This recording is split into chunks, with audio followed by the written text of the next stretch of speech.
Discard your worthless destiny.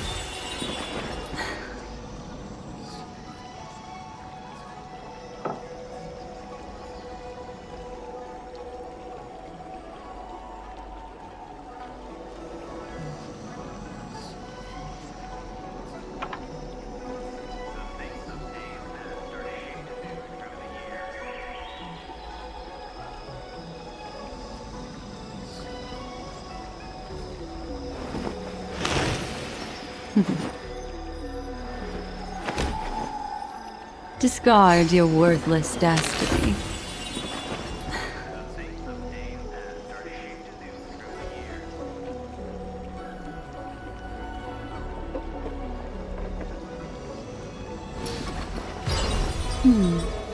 Memories seem to be different again.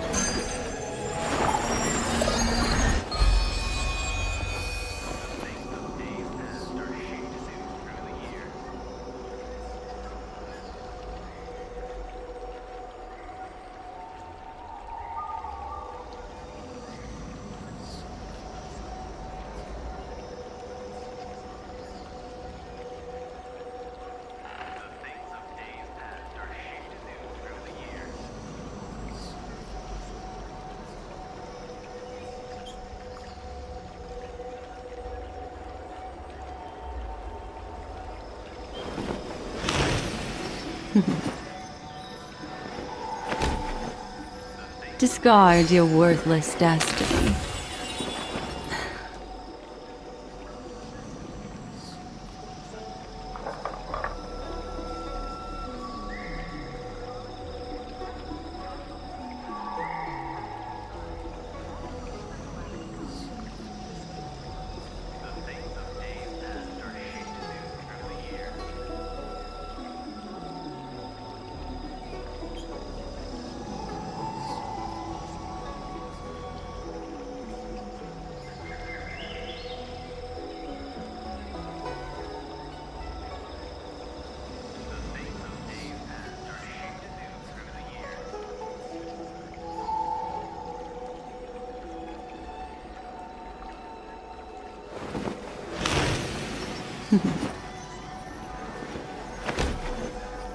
Discard your worthless destiny.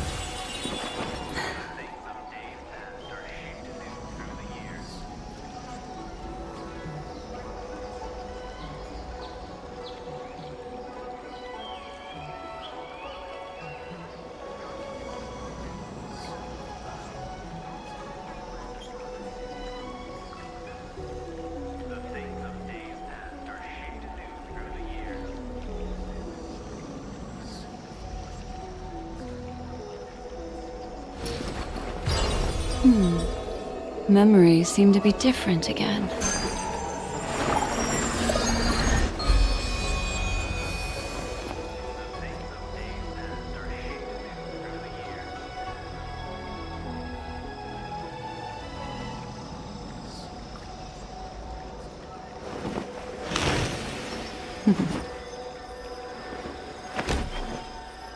Discard your worthless destiny.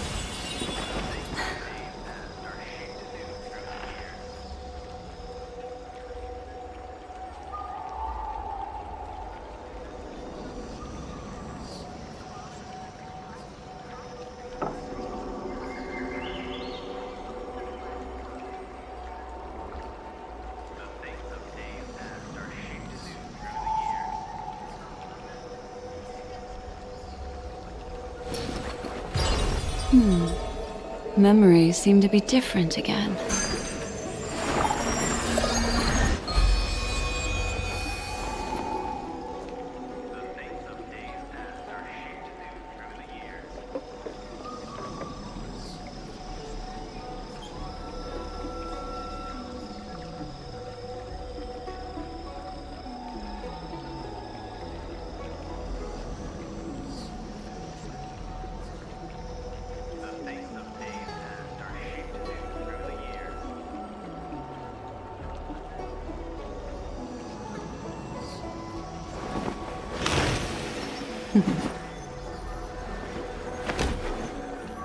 Discard your worthless destiny.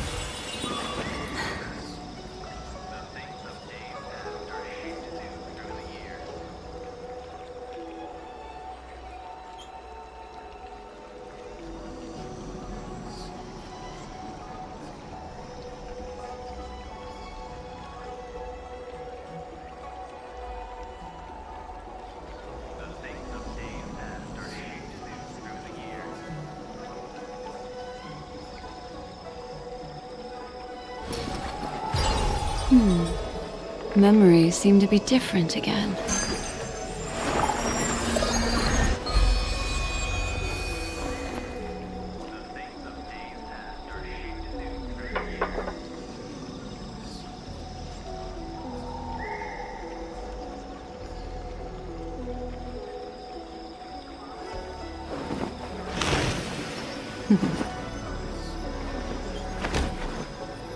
Discard your worthless destiny.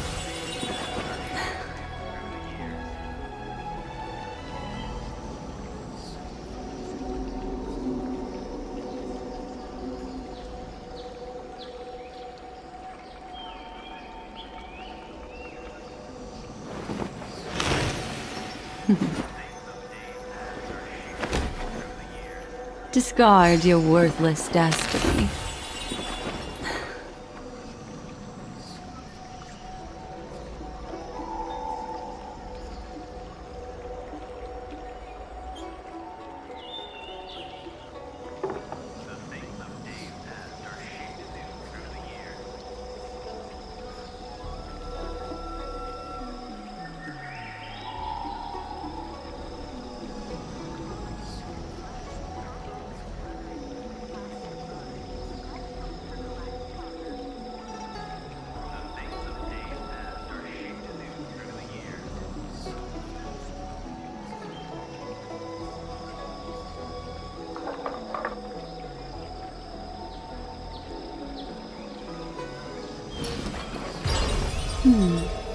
Memories seem to be different again.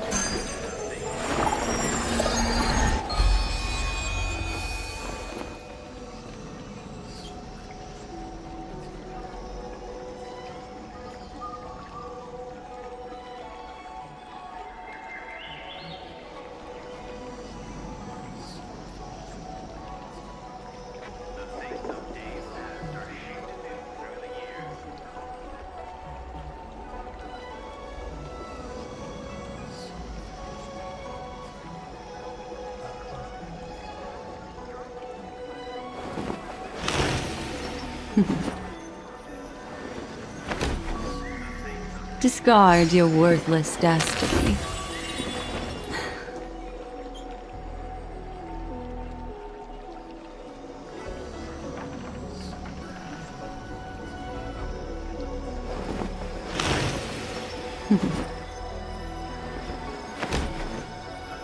Discard your worthless destiny.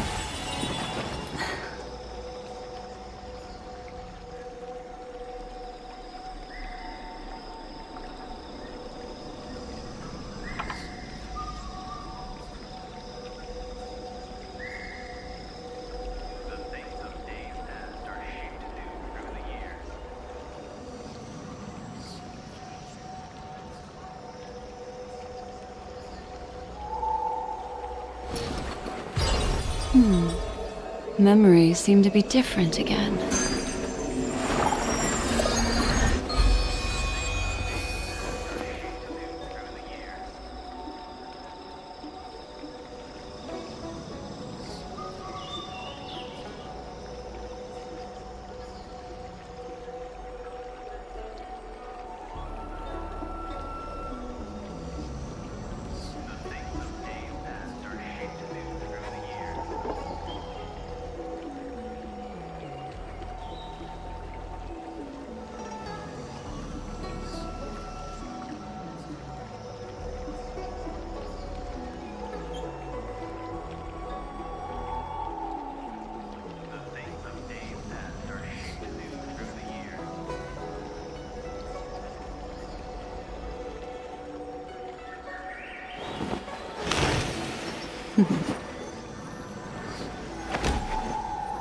Discard your worthless destiny.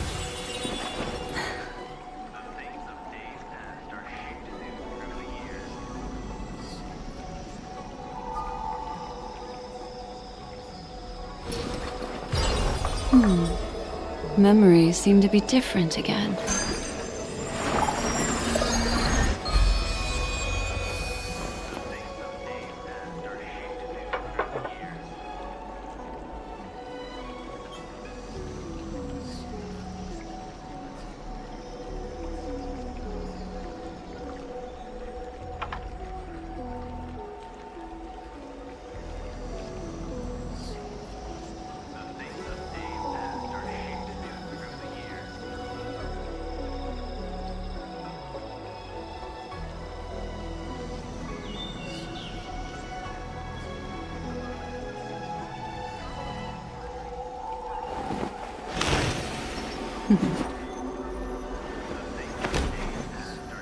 Discard your worthless destiny.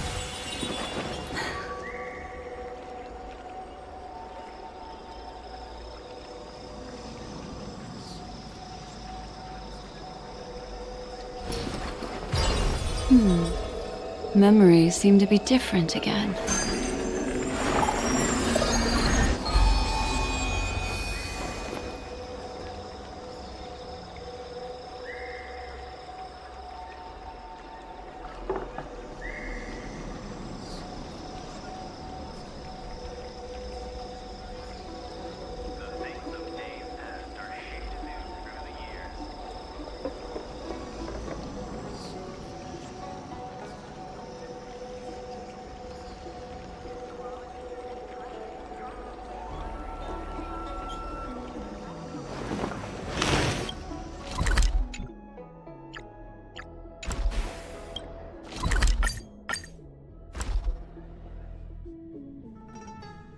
A Furbo snapped a pic of me on the street without my consent just now. Fame isn't exactly good news for the nameless.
resellers have received their shipments. Unlimited free drinks for 100 Female store owners. We're almost at Dovebrook District. this store when I was alive. This time I must Make a wish. A will of metal and stone. Where everybody whip flavor.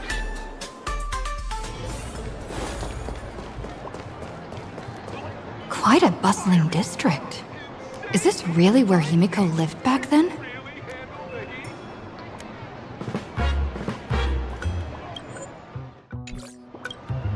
It's been 15 years since I've been back. I wonder what's become of these houses now. If they're being rented out or if they've been sold off already. Perhaps they've become like the Graffia family. Nothing but empty shells of their former glory. Let's go. Stay safe on the road.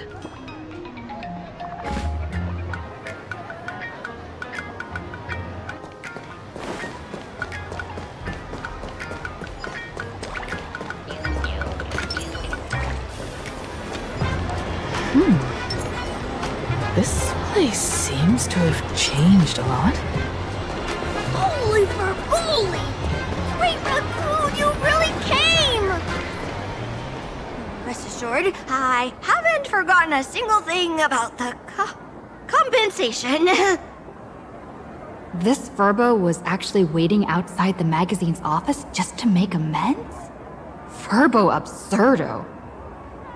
And you are?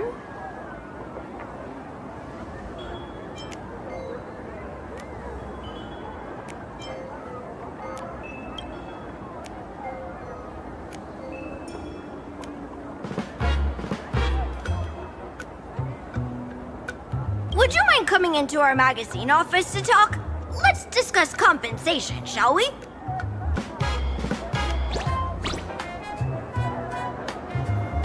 It looks like the magazine publisher has taken over this entire building.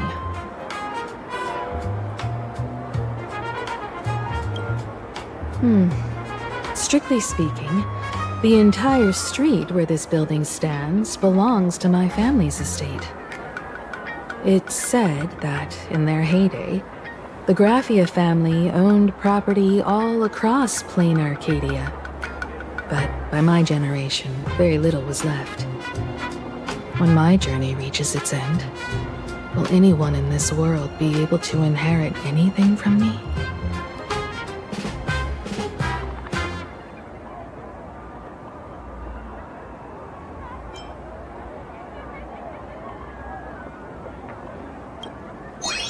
Silly child. What nonsense are you talking about? Come, let's go inside the magazine office and see what this little Furbo is up to.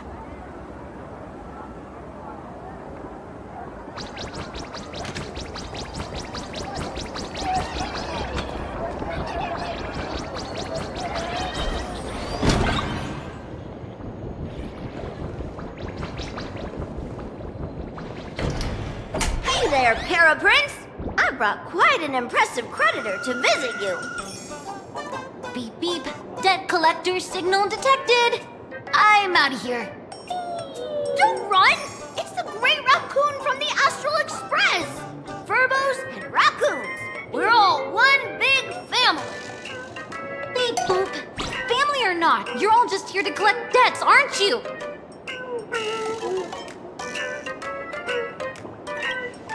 Great Raccoon, that jerk of a company president ditched everyone to dodge the debts. We brothers haven't gotten paid in months. As you can see from our sorry state, even if you sold us all for Furbo Hot Pot, you wouldn't get much money back. But I've got a plan. We can work together for some mutual Raccoon Furbo benefits. After all, Furbobo Weekly does have quite a readership. Right now, the hottest news in all of Plain Arcadia is the arrival of the Astral Express. Once you become the company president, Great Raccoon, Furbobo Weekly can go full throttle job for you. Becoming the Express's exclusive media outlet. Churning out a string of hot scoops. In no time, Bobo Weekly will be the #1 gossip magazine. We won't have to worry about our salaries, and Great Raccoon won't have to worry about compensation.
devoted fans, me and my bros sincerely want to compensate you handsomely for your emotional distress.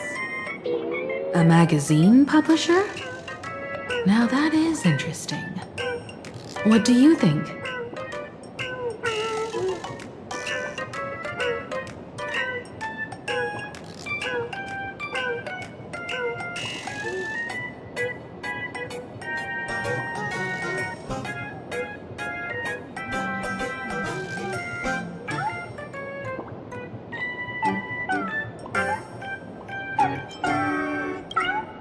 These Furbos may be crafty and full of tricks, but they can definitely help us out. A media outlet working for you, and a network of informants who can run around everywhere? Having a logistics team like that during the Phantasmoon games would come with many perks. And best of all, they're free. Being a company president is actually super easy. Just follow me.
That's all it takes?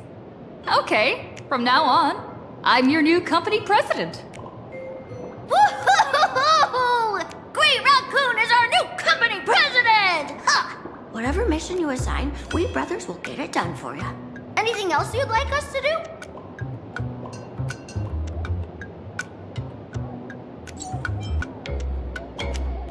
In return, make sure you create some big news stories.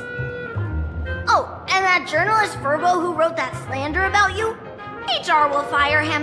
We don't need an employee around here who's got beef with the company president.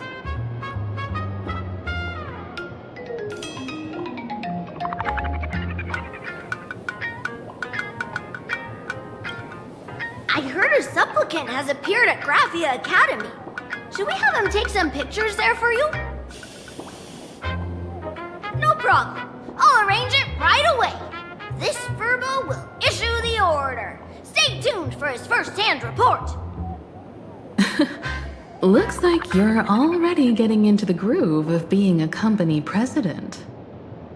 We're pretty much done here, and Dun Hung and Sunday should be arriving soon as well. I'll just have them meet us here at the publishing house.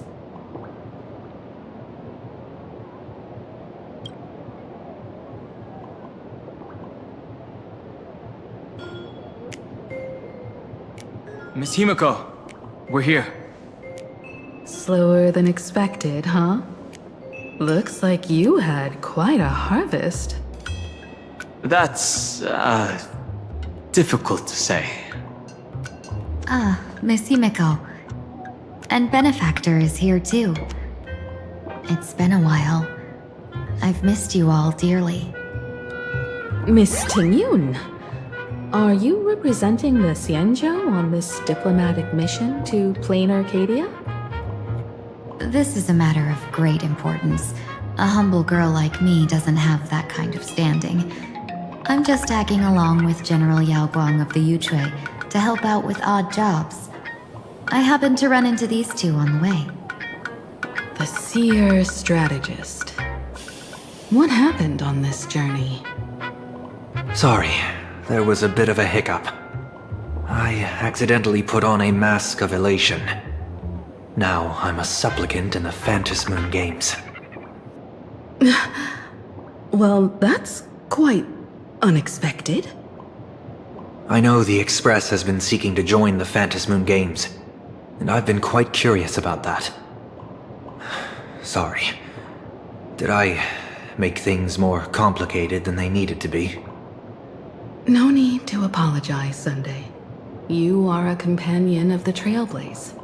No Nameless would ever stop a companion from finding their own path.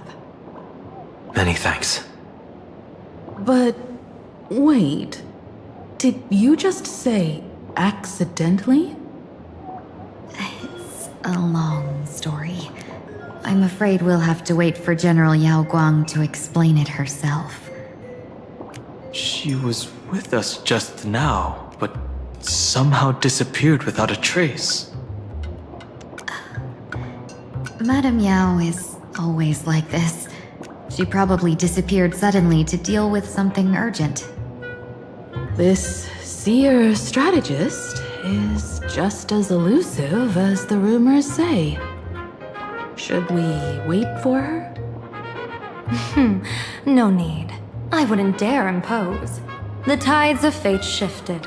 I had to delay my steps to arrive at the proper time. I asked for your understanding. Oh my. Counting me, we make exactly 6. Let me do some calculations.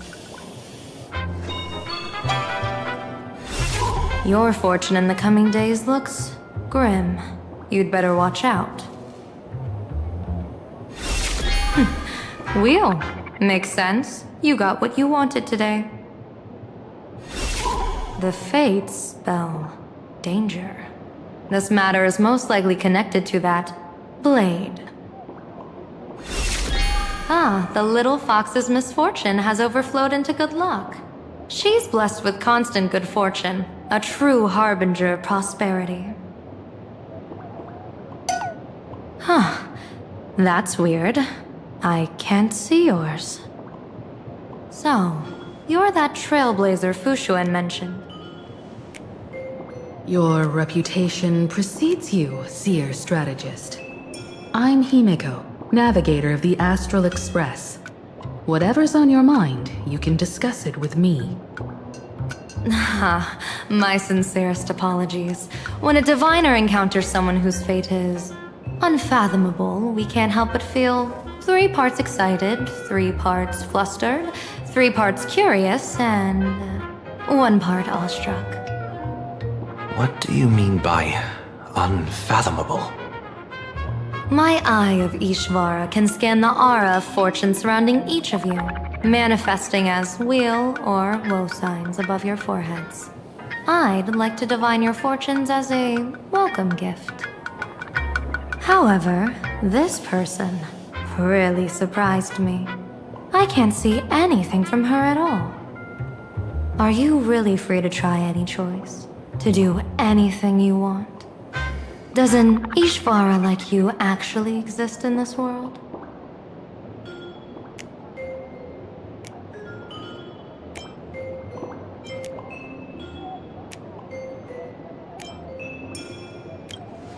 You mean you've witnessed the existence of Terminus?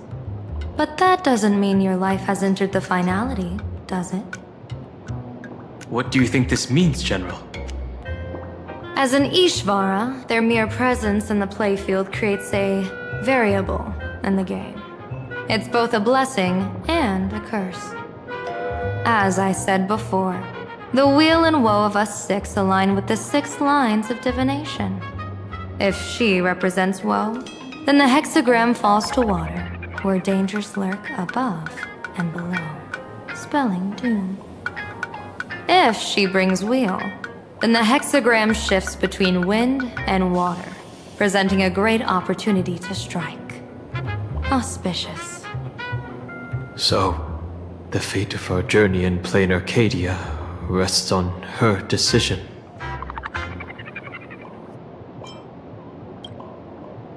I am not an Ishvara free from fate. So naturally, I can't guide those of that disposition. Back to business. I take it you're not just here to read our fortunes? I am here to greet everyone, to apologize to the Express Navigator for my previous indiscretions, and to borrow someone from you. Miss Himiko, now you understand how I ended up wearing this mask. I get it. She says she wants to borrow you for an operation. I want to hear your thoughts. If you're not comfortable refusing, I can speak up for you. Oh, you two. No need for whispers. I can hear you loud and clear. How did you... Well, since the General heard us, would you mind telling us your reasons for doing this? I'm collecting variables. During this journey, I'll be acting as unpredictably and irrationally as possible. Don't be surprised. Some Arbiter generals excel in battle with their wit and valor. Others master the art of forging weapons. And some guard the Netherworld with their lives. I, however, fight for the Alliance by calculating and manipulating fate itself, peeking into the future. I'm here to discuss matters regarding the Anti-Destruction Alliance, and then I'll head to Astropolis for the vote. That's the real business. But according to the divination, this Arcadian world faces an extraordinary danger. When a bird's nest falls, no egg will remain unbroken. Are you saying we'll all perish along with plain Arcadia? What's going on here? Intel indicates that a serious Xianzhou criminal is attempting to join the Phantasmoon Games. This individual has been infected by the flesh of Shuhu, the emanator of the abundance, and is extremely dangerous. According to my interpretation, his long-suppressed violent nature will eventually become uncontrollable, bringing catastrophic disaster to everyone. There's no way he could do that. That's the divination's answer. Rather than asking whether he could, we should ask, how would he do it? My divination shows dragons clash in the wilderness, their ichor dark and yellow. While the term dragon clash could simply mean fierce battle, could it be foreshadowing a great calamity from your conflict with Blade? Perhaps this prophecy has other interpretations, but with my limited intel right now, I have to prioritize Blade, this most volatile and dangerous factor. I've heard that different interpretations of prophecies can lead to completely opposite outcomes. Until things become clearer, it's better to reserve judgment. Let's put that aside for now. In any case, I've brought along a creation forged by Blade himself. If things get out of hand, it might temporarily restore his sanity, giving us a brief chance at victory. What is it?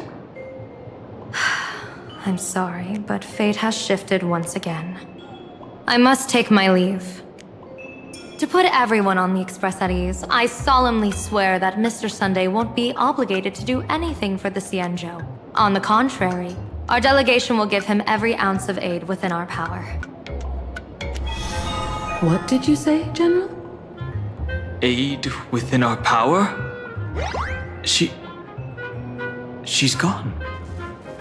Whoa, that was quick. Madame Yao must be really busy. Has she vanished into thin air like this before? Yes. I don't know the details myself.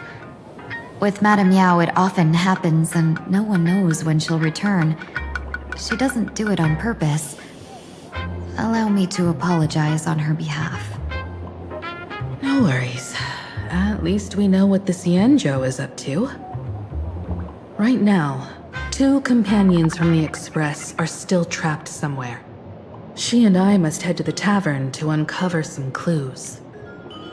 If Miss Himiko needs my help, please don't hesitate to ask. Are March and Mr. Yang in trouble? I'll go with you. No, you and Sunday will act together with the Seer strategist. We're not at the point where we need to call in reinforcements yet. The situation with Blade is unusual. That Seer strategist's concerns aren't just baseless worries. I don't want to see the Phantasmoon Games bring catastrophe to my homeland. So this is also my request. To put it in the General's words, please do your best to introduce new variables.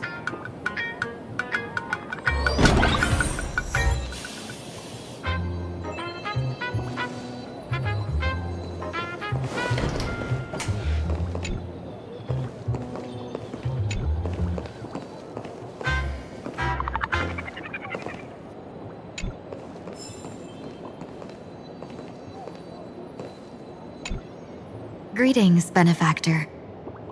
It's been many days since we met in Penacony, and I've been thinking of you day and night.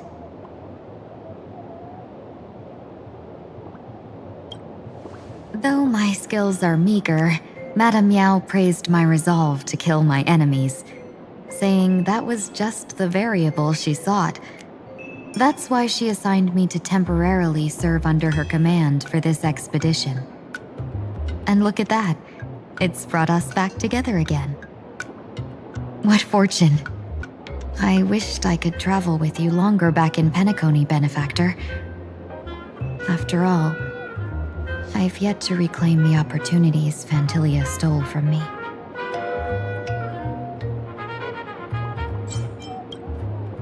Hard to say. Like the divinations she casts, she's a riddle shrouded in fog. Apart from the ever-absent Patina Justice, she's likely the most mysterious of the Arbiter Generals.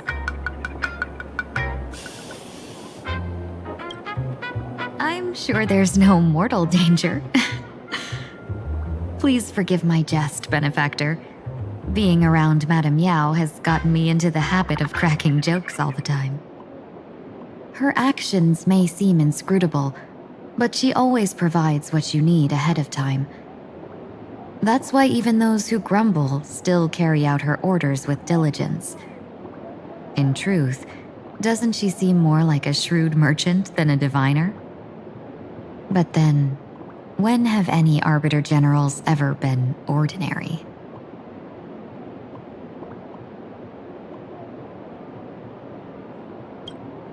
Don't go back on your word, Benefactor. We can find a local bar and share a drink while we chat. Madame Yao instructed me to meet her at our agreed spot if she disappears. It's growing late, so I'll take my leave now.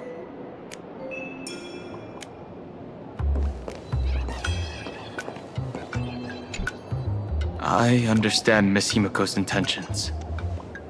I'll leave March and Mr. Yang in your care.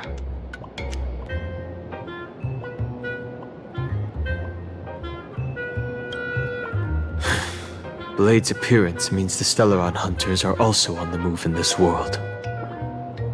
From everything we've seen, this mission to play in Arcadia is of the utmost importance. I will accompany General Yao Guang to uncover the Stellaron hunters' schemes. Whatever happens this time, I hope it won't put any of you in danger. I'll do my best to make sure of that.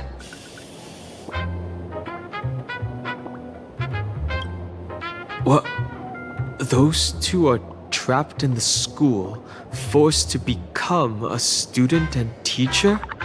And the security officers are turning a blind eye to all this?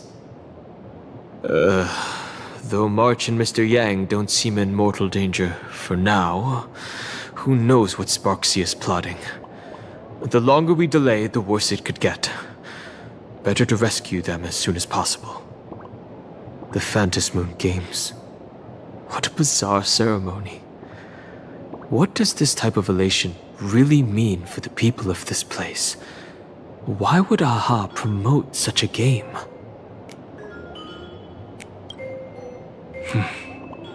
Whatever happens, keep me posted on how things go.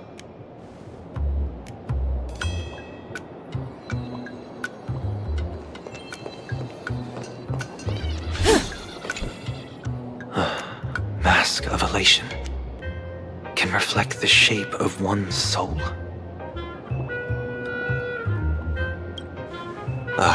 Sure. In Penacony's decorative arts, ravens often symbolize the hidden desires and whispers of humans' dreamscapes.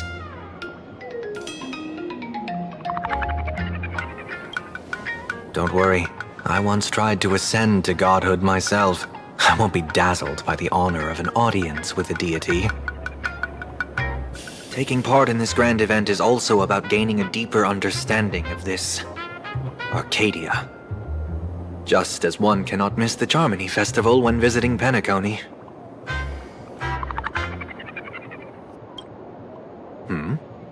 There's no rule saying that supplicants of the Phantasmoon Games have to fight each other, right? On the contrary, For the elation, shouldn't laughter be a resonance that comes from within each other's hearts?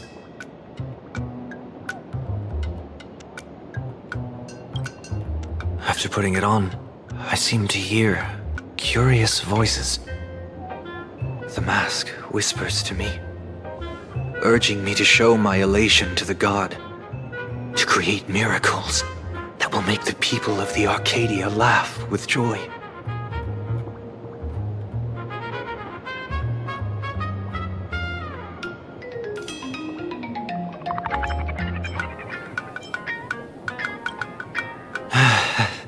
That's a good one. When that general, Yao Guang, shows up again, I should discuss our collaboration plans with her. Good luck.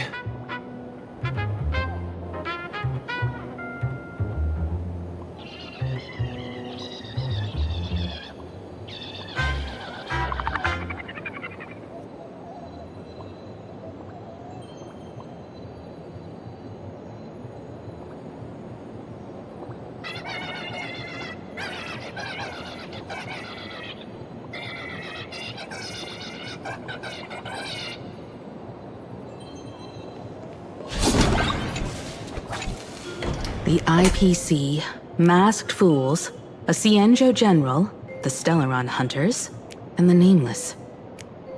Some came for the Alliance. Some for the Eon's game. Whatever their reasons, a storm is brewing in the skies over this world. But at least we got some good news. Sunday has joined the Phantasmoon Games. He can help us in our showdown against Sparksy.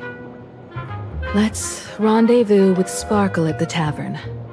We must uncover why Sparksy entered the Phantasmoon Games, and what sort of Sparksicon she's got planned for Graphia Academy.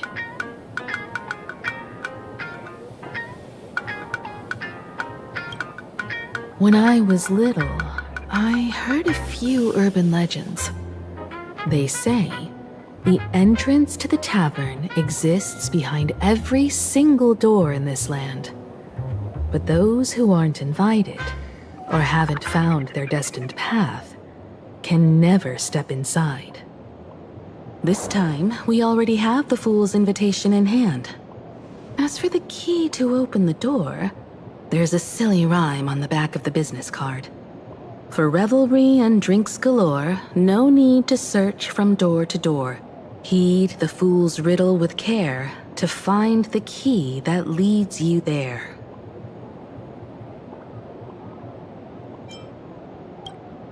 So, about the fool's riddle, got any leads?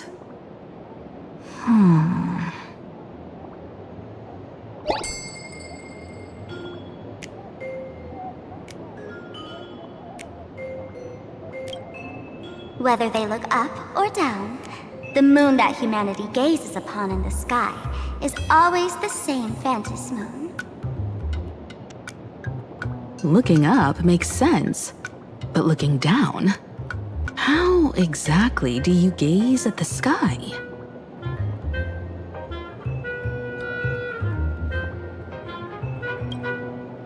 Oh, it seems fate ties you to the tavern.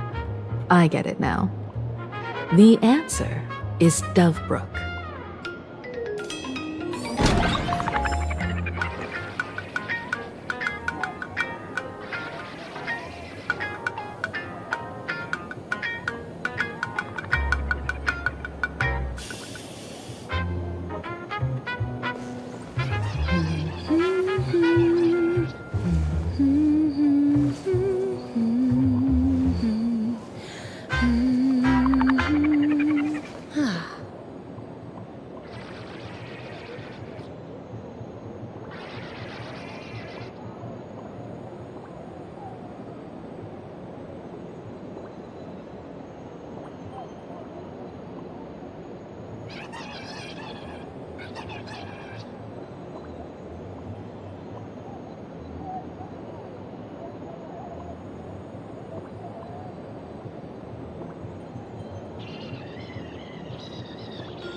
Many generations ago, the Dove Brook was already a river flowing with countless legends. It's no surprise the door to the tavern lies hidden among them. Legend has it that the master painter Graphia once drew water from the Dove Brook to wash her paintbrushes. Many later artists followed suit, hence its other name, the Painter's Stream. Looking at Dove Brook's scenery,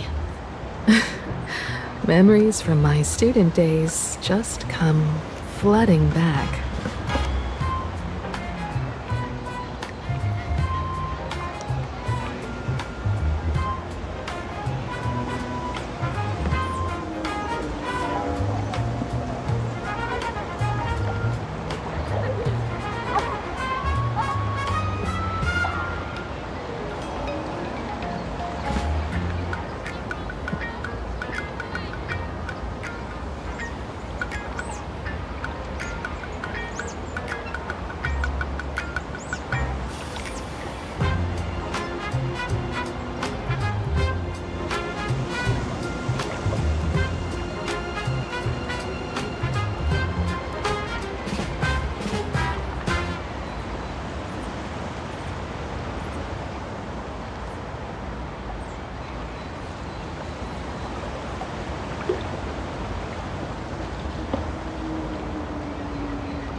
They're not exactly interesting memories.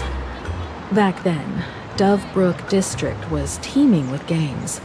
There were hooligans running around everywhere, and some really loved messing with the students.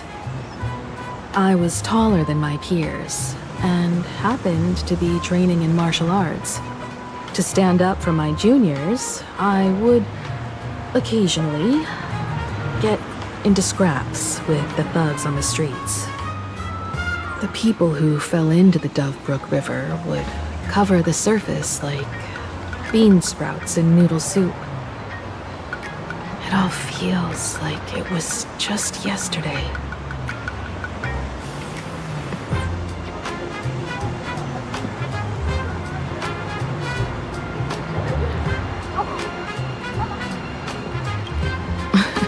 Sometimes the thugs fell in. Other times, I took the plunge myself. Back then, I was a bundle of restless energy. The teachers always said I was like a wind-up toy that never stopped banging its drums and cymbals, stirring up a commotion wherever I went. In the blink of an eye, 15 years have passed. Hard to believe someone as reckless and willful as me became the navigator of the Astral Express. Now's not the time to wax sentimental. We've reached the banks of the Dovebrook. So, where's the tavern entrance hidden?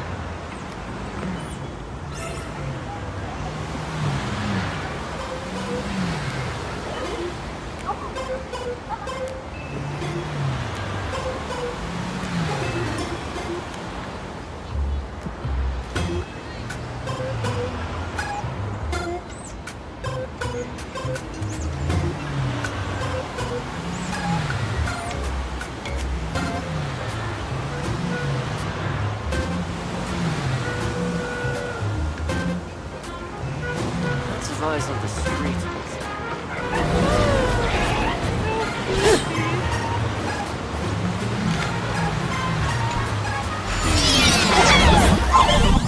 According to the business card, the tavern is near the Sinwish Syndicate headquarters. Let's check the other side of the river.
Folks, have y'all heard the joke about the Dovebrook?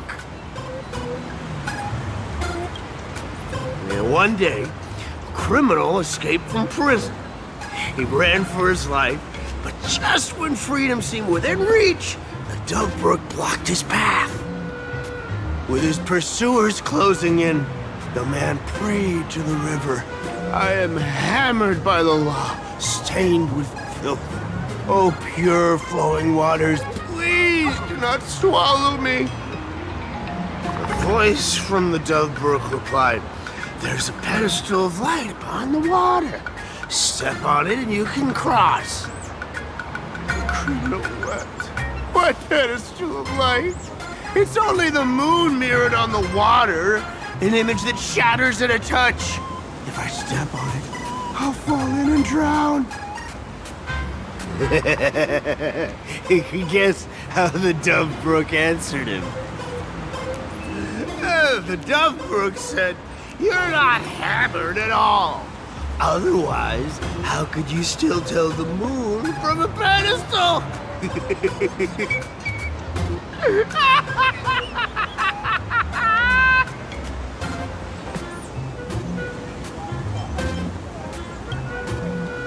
It's fine.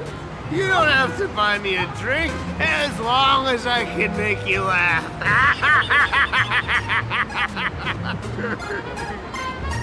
That joke sounds like a hint. Could he be a fool from the tavern? Maybe if we find the fragile moon he mentioned, we'll find the way into the tavern. The moon's reflection. So fragile it shatters at a touch.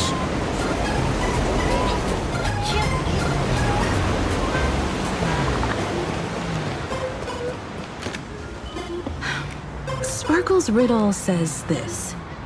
Whether looking up or down, they all see the same phantom moon when gazing at the sky. We've gazed at the sky already, so next...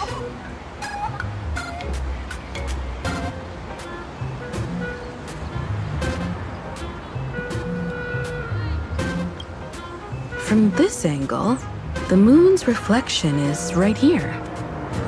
It does look strange in the water. If what the card says is true, and the fool's riddle is the key to entering the tavern, then this moon must be the door lock. Come on, let's take a closer look at this strange moon.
Keep going.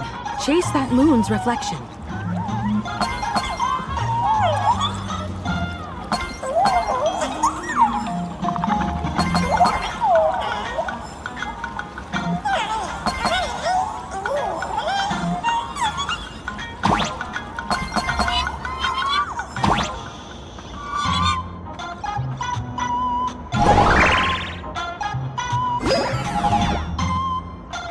Looks like the fools are guarding the moon. Shatter the moonlock, and we're one step closer to the tavern.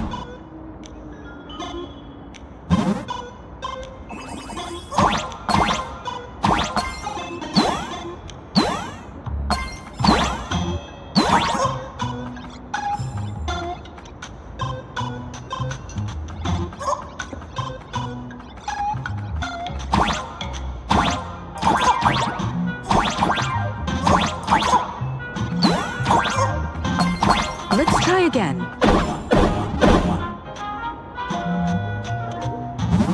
Something's back there.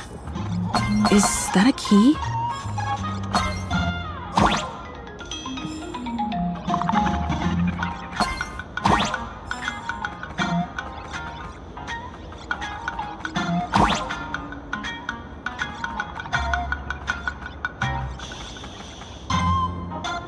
The moon is about to break. Let's try again. The key has dissolved into the water. The water's surface is about to change. Look, the tavern's shadow has appeared.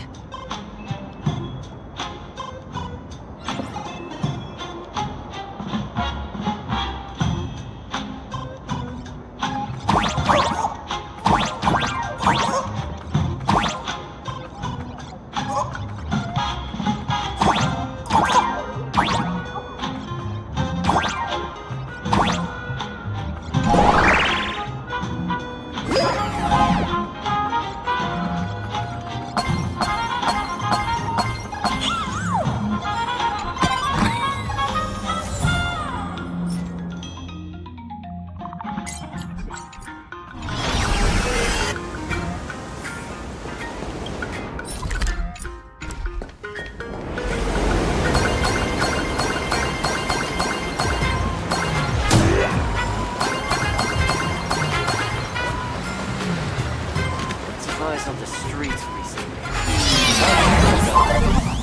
If we follow this path ahead, we should reach the tavern.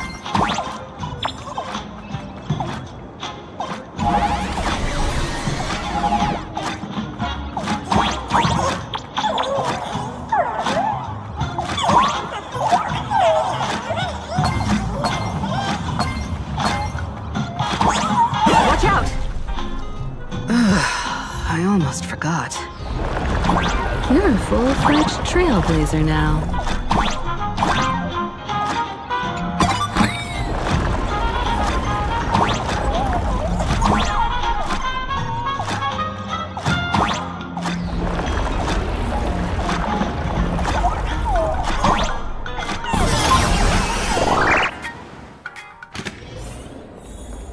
Welcome!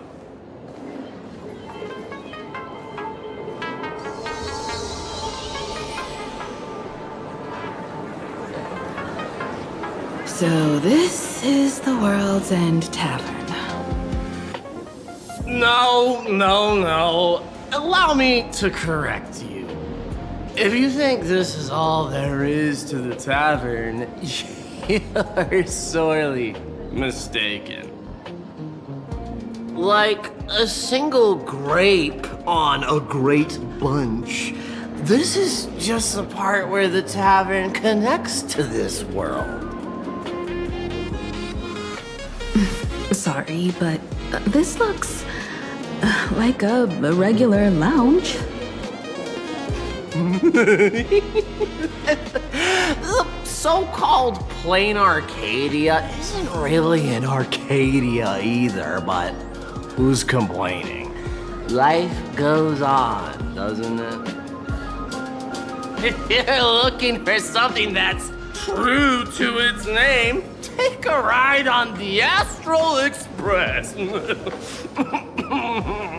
Funny thing is, it's literally a train. You know, can't find a single trace of astronautical engineering on it. Wait, you two are navigator of the Astral Express and the raccoon on board, right? I've seen you in the news.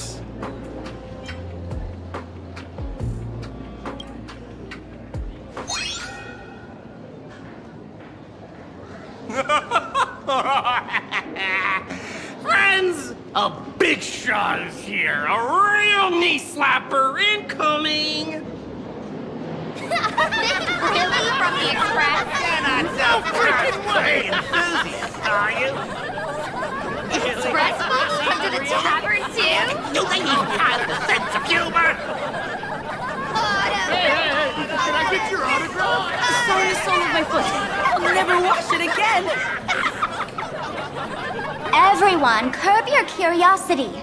These two are my guests. Even the most mischievous among you should know when to stop and mind your manners. Well, if it isn't Little Sparkle. We've all heard your joke. Take the mask from a masked fool, and what's left but a fool?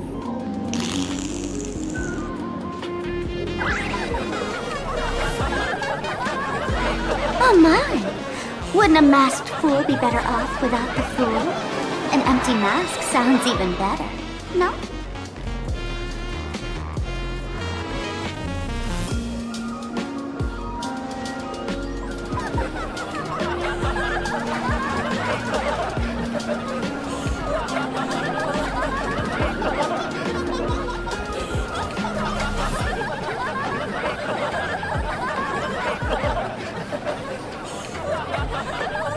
Alive-ish.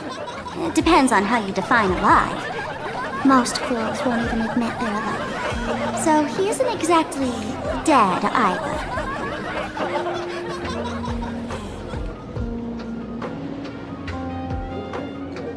Alright. Now I can finally entertain my guests without interruptions. You two, this way. Let's talk about the imposter.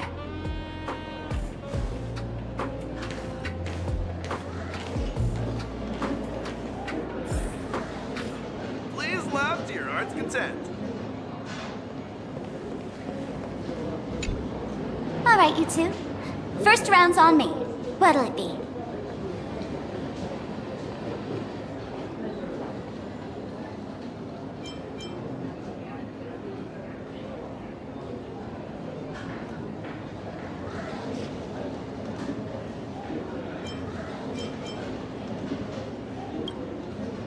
We're not here to drink. Time's ticking. Did you find anything on Sparksy? Don't pull a long face. You'll sour the vintage in the cask. While you were gone, diligent little Sparkle was gathering intel non-stop and didn't waste a single minute. Sparksy. She did come here disguised as me. I called Giovanni. You might not remember him. He's the poor sap who drew the short straw to manage the storage area recently. Old Gio told me that a week ago, I came here and took a few things. Among them was a vial of mimetic virus. A mimetic virus. No wonder she could take over Graphia Academy and distort March and Weld's cognition, making them believe they're a student and teacher.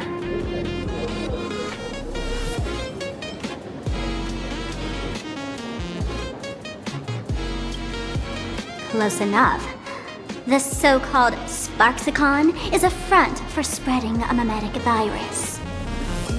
Knowing that isn't enough, what type of mimetic virus is she spreading? What are the symptoms? We need more on her plans and actions before we can counter it. Thought of that already. So I visited a few friends and learned where the imposter's been haunting.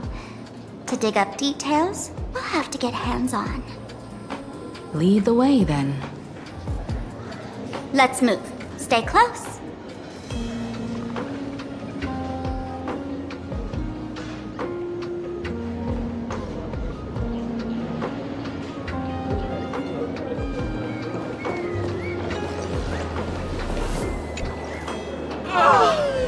Abandon all despair, ye who enter. If you want to pass, then amuse me. By the way, hate to ask, you're not a Harlem self, are you?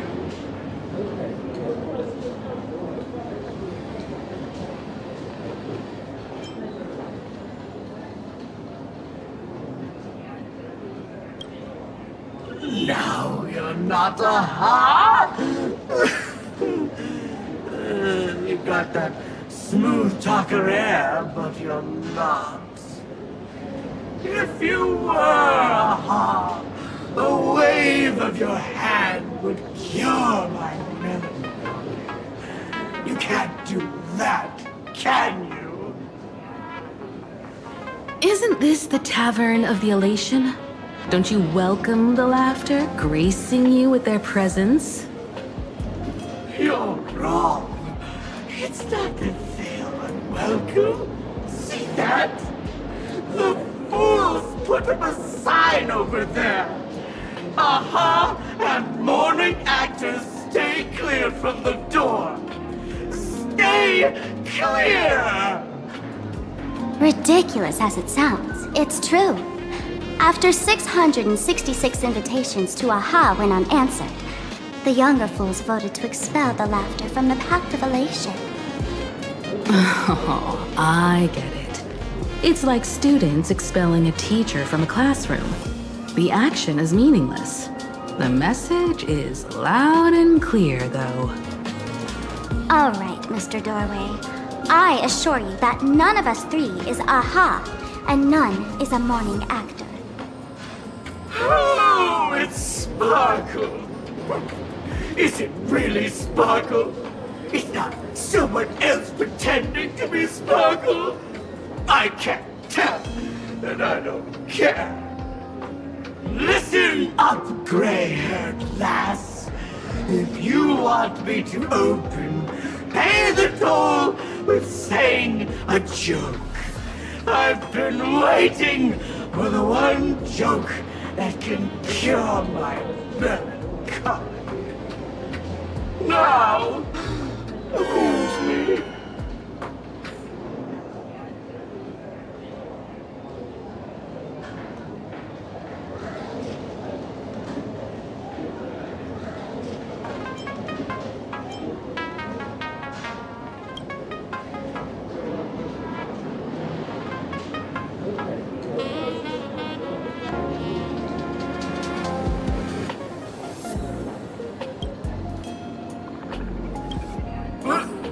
What are you going to do? I'm gonna break you.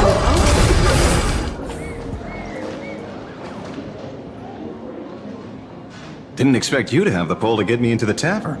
As expected of a detective's assistant. Back when I still had a sense of humor, a fool gave me an invitation. You can thank him for that. You're really going to see the Stellaron Hunter case through? They can only pay you in dirty money, you know. What else can I do? The boys need the money. Credits aren't black or white, they're ones and zeros. All right. I reached out to Costide. He said that one of the 3 people who stole the mask looked familiar. He might have seen them in the news. Based on his description, I spent ages sketching the suspect's portrait. And I suspect it might be Don Hung, the Nameless from the Astral Express. Costide. You owe him another favor. No paying this one back, huh? Speaking of which, Don Hong. That's a Xianzhou name, isn't it? Where have I heard that name before? It sounds so familiar. So, which of these 3 is Don Hong? The one with gray hair? The redhead? Or that black-haired girl who looks like she's ready to stir up trouble at any moment? No, no, don't tell me yet. Let me guess. I know a bit of the Xianzhou language. The word Don can mean red. So Don Hong is the lady with red hair, right? Your deduction skills never fail to impress. Fine, I'll just give you the answer. None of these 3 is Don Hung. Oh, do you even watch the news? TV, newspapers, the internet, it's all fake news. What do you expect me to look at? Let's get down to business. I couldn't find any trace of Don Hung's actions. It's like someone wiped them clean. So I decided to try a different approach. Keep tabs on the other members of the Express crew. Maybe following their trail will lead to clues about the mask. Nice work, Mr. Wren. They're heading deeper into the tavern. Follow me. I see, gray hair. The tavern not inviting you sooner was their loss. Come on in.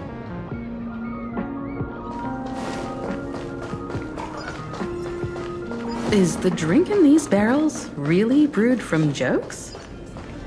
Yep. Where's this? Ta-da! Welcome to the dazzling lights of the Bliss Star. The heart of the tavern, Plain Arcadia's dazzling dance floor. There are some tasteless masked fools who consider this place the secret to keeping the laughter going. If life's cruel, don't beg for fairness. Dance! Shake away that sadness until it's all well mixed with the joy in your body.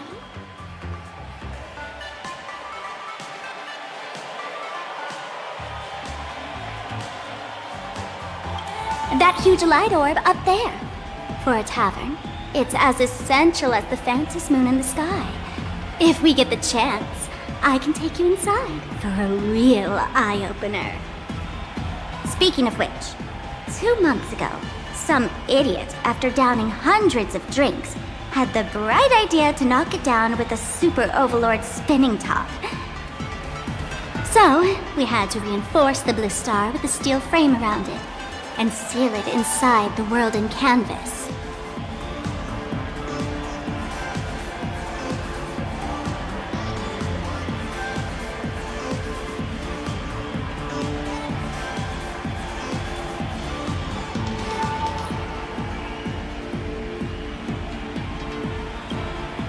You know how the masked fools are.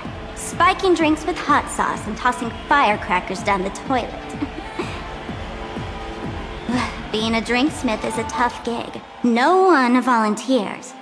Since Braji vanished, the fools have been drawing lots to take turns as temporary drinksmiths. This fool you're talking about. It wouldn't happen to be Sparksy, would it? If it were, I'd already be tied to that light orb as the scapegoat. Anyway, the next stop is the Golden Confessional. The eyewitness says Sparksy was there. The Golden Confessional? What kind of place is that? A place where you can let go of all your worries. Well, words won't do it justice. Let's go see it for yourself.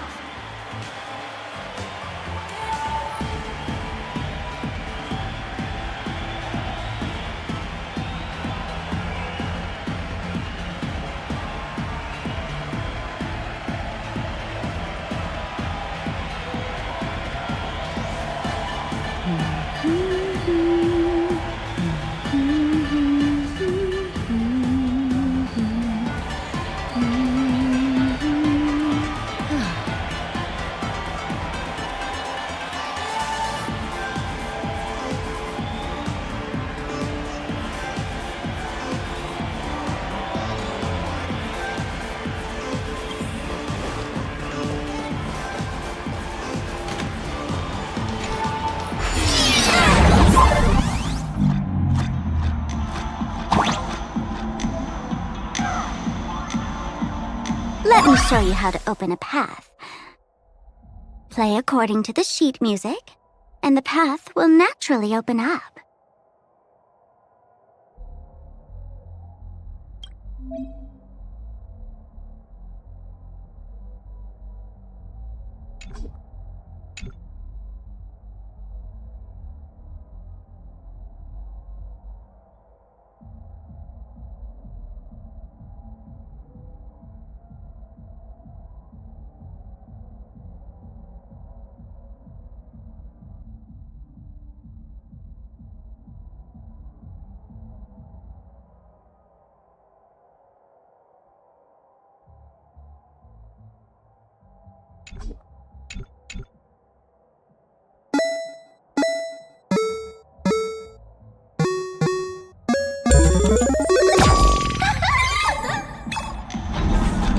The steel frame actually opened.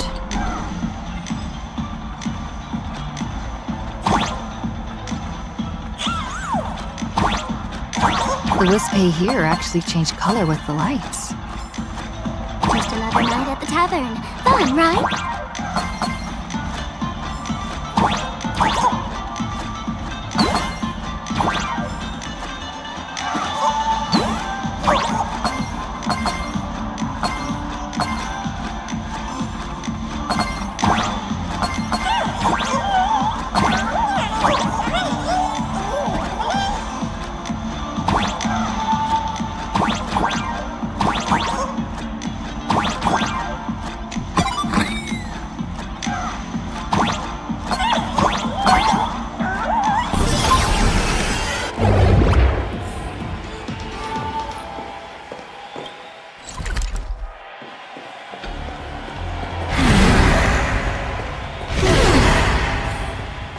So many sinks?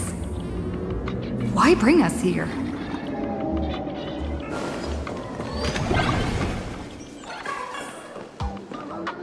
Witnesses say a week ago, I came to the bar, knocked back a few shots of Bomb's first drop, then headed here. The Golden Confessional is an emergency shelter for fools who've had one drink too many. Here, we shed our excess baggage before marching light-footed into the next second.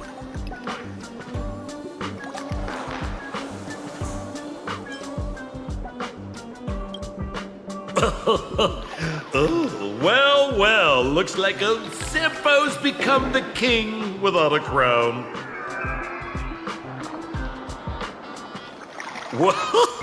Well, if it isn't my old friend. Sparkle said you'd be coming to the tavern. Old Sampo's heart is bursting with joy. And a teensy bit of sorrow.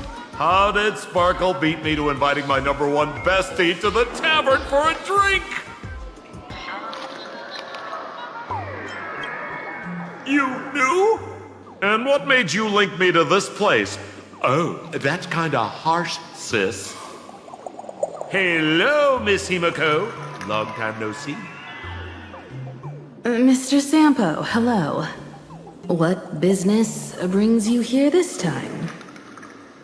No business. Just here to repay an old favor. Ms. Fool here sent me a message asking for HELP. Someone's been parading around the tavern impersonating her. Well, now, this is some juicy news. Miss Sparkle's usually the one impersonating others, but look how the tables have turned. The trickster's getting a taste of her own medicine. Shush, Sampo.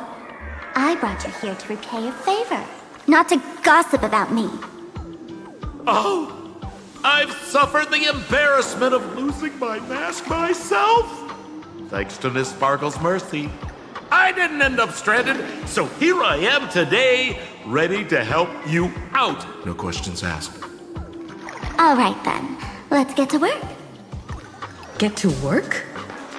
What are we doing? Naturally, we'll fish around in these thrones where humans dump their worries and find the worries that Miss Sparksy left behind. You want us to unclog your toilet?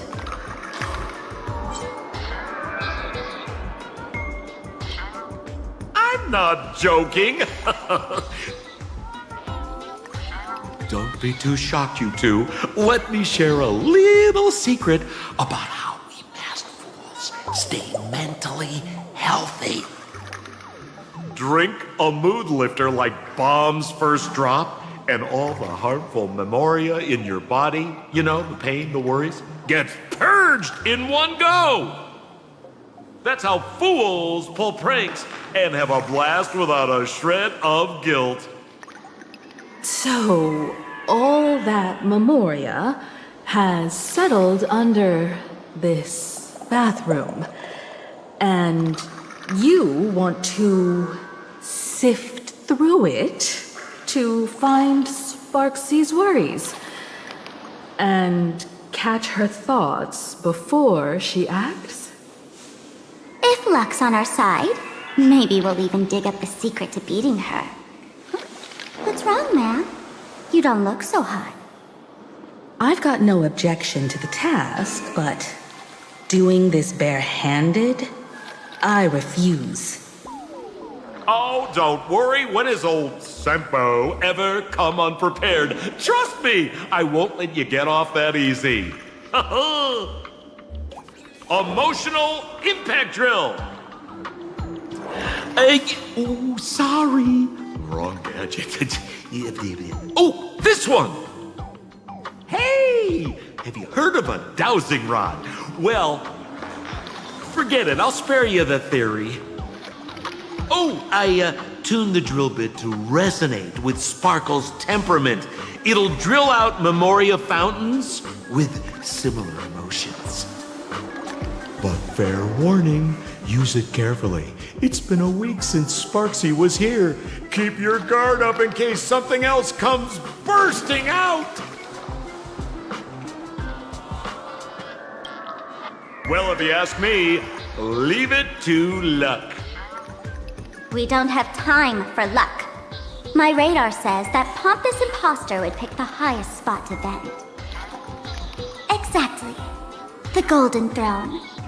Give it a try. Girl, pick a spot to drill and start mining that gold. Sampo, does this thing even work? Of course it works. Don't you trust your old pal, Sempo? Are we gonna have a bladder?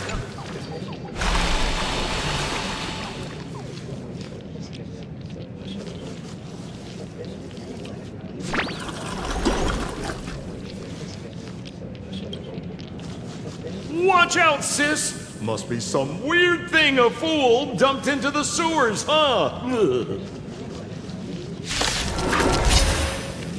Which irresponsible exorcist did this? The tavern sewer system is not a dump.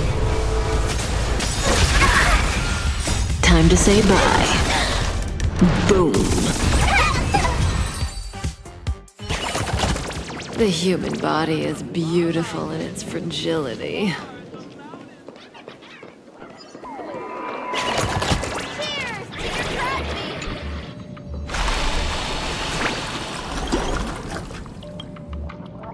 What? That doesn't seem like something she'd be worried about. After going through all this trouble to sneak in, thought I'd go down in a blaze of glory if I got caught. What the heck is going on with this place? Have the masked fools really fallen this far?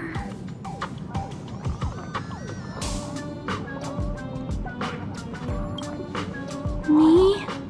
I'm a morning actor. Isn't it obvious?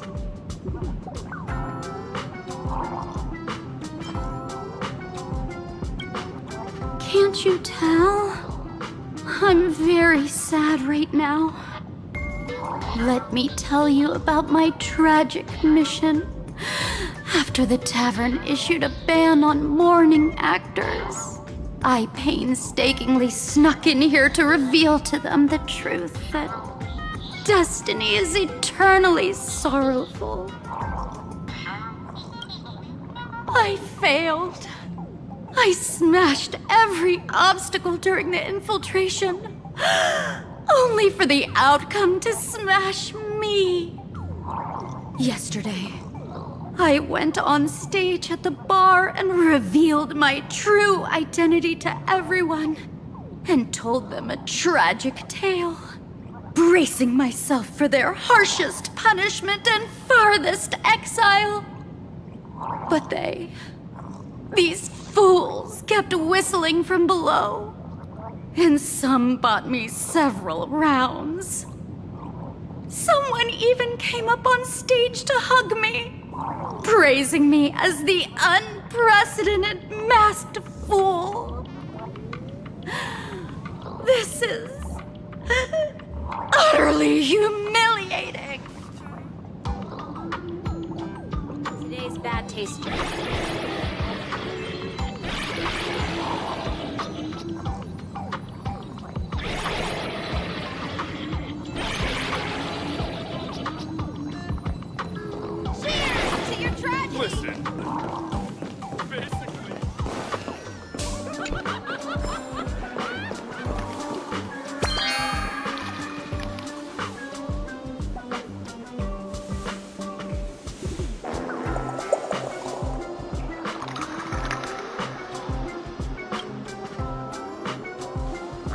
Campo, how did you get up there just now?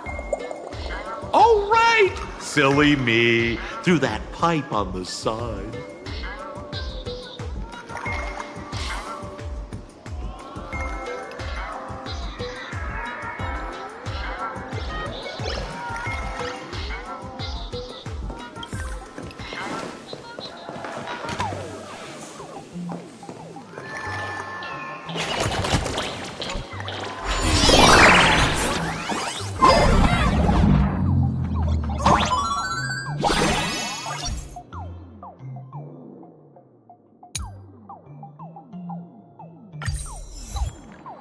What's this?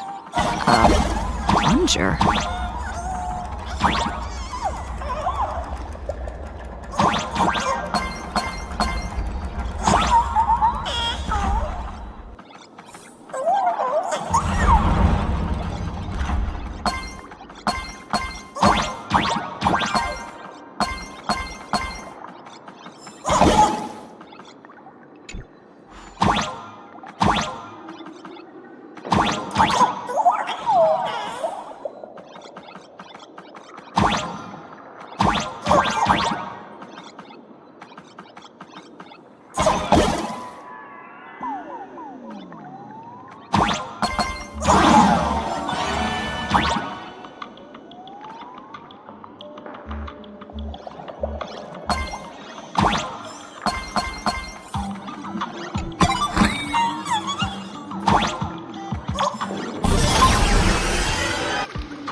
See? What did I tell you? The imposter's worries have appeared.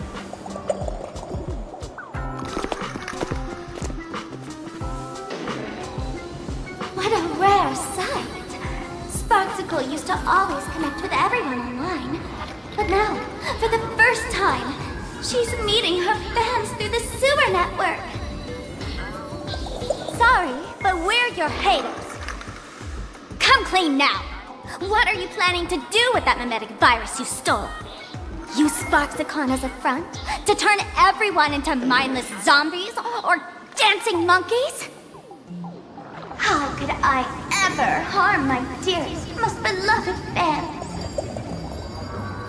You took an entire school of teachers and students hostage and turned them into your puppets to help you enter the Phantasmoon games. You're going to argue that you did it all for them? Of course I did. From the very first day I was created, I've been doing exactly what my creator asked of me. Listening to every fan's questions, empathizing with their pain and troubles.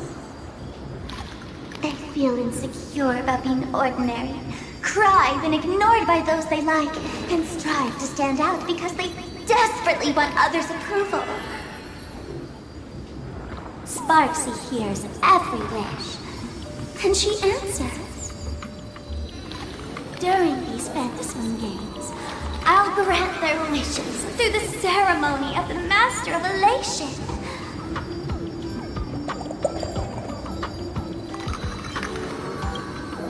No, I'll give each of them a choice. The choice to become me. Because deep down, every one of them longs to become Sparksy. To wear this dazzling mask, capture the internet's attention, and bask in praise. You must have heard that saying. In the future, everyone gets their 15 minutes of fame. Now, that moment has come. Sparksicon will turn every spectator into me! For reals? She plans to use a mimetic virus to turn everyone into herself? Oh, the answer was right there in the riddle all along. You know, I gotta say, that's very Sparkle. As expected of my imposter, you're absolutely bonkers! Sis, Is now the time to be tooting your own horn, just thinking about being turned into a copy of you? Oh, I can't even force a smile. Girl, what part of this is elating? Oh? And who gets to define elation? The laughter, the fools, the IPC, or every me seeking joy on the Arcadian internet? Contrary to popular belief, the masters of the Phantasmoon games were never us, the supplicants, but the spectators watching us. Sadly, the Inter-Astral Peace Network showed people other worlds in the cosmos. Once horizons widen, expectations climb. Nothing they hear or see feels fresh, interesting, or thrilling enough. And everyone fears that they're outdated, uninteresting, or unexciting in others' eyes. So the world's like a derailed train, racing toward thrills and madness. Nameless of the Astral Express. Am I wrong?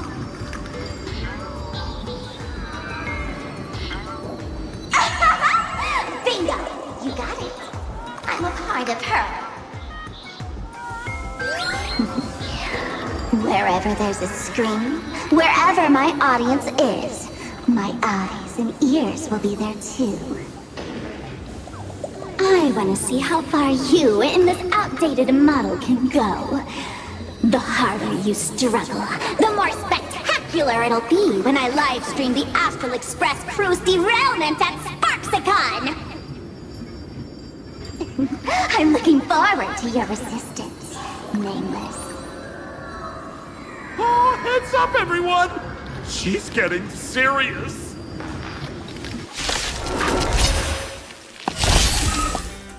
Oh man, the other day I ran into this fan. They insisted on showing me some gallows humor, jokes they found online, saying they were absolutely hilarious. But all he did was show me a video of someone being killed by the Antimatter Legion, then burst out laughing. Come, let's all enjoy this gallows humor together! Relax. In the Abyss's revels, your cries rise. Listen, Sparkle. You only asked me to do your dirty work, but you never said anything about being your thug. You owe me compensation for emotional damage. Everyone's going to become me soon. Sampo, crawl out of your money pit for a moment, will you? To think, Plain Arcadia's elation would end up like this. Back when I still lived in this place, the internet was just for sharing information. Live streaming and virtual idols, we'd never even heard of them. Coming back now feels like stepping into a foreign land.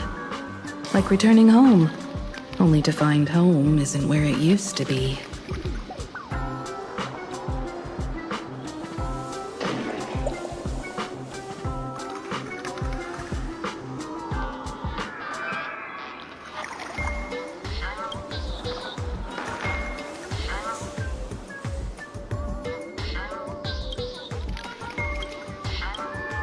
It's just madness wrapped in a cheerful shell.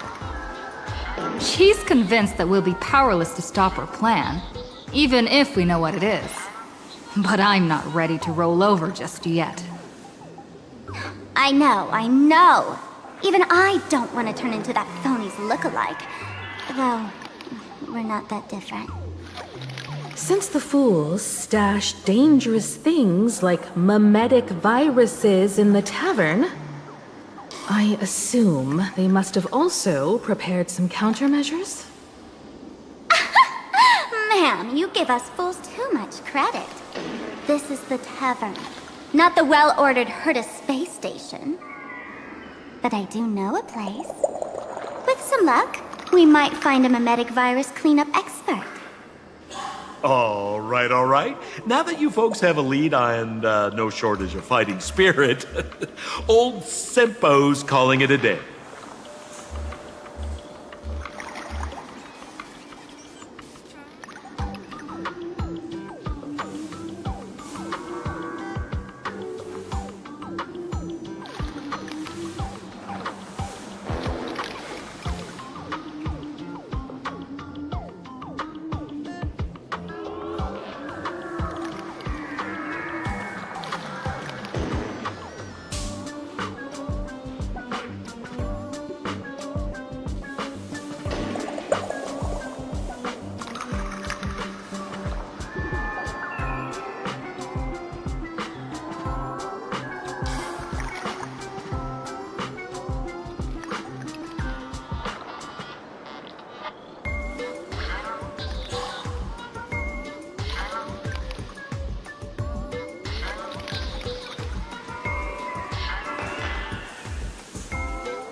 The Astral Express always has a way of handling crises, doesn't it?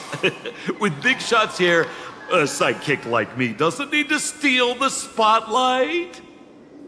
Oh, if you run into trouble, you can always ring old Sempo then. I'll even give you folks a special discount, sort of. Well then, farewell, everyone. So, where are we heading next? Let's check out Fatal Joke. Fatal Joke? What kind of place is that? Maybe some kind of hospital.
This place feels more like a maze than a tavern. Well, it is a space-time maze, after all.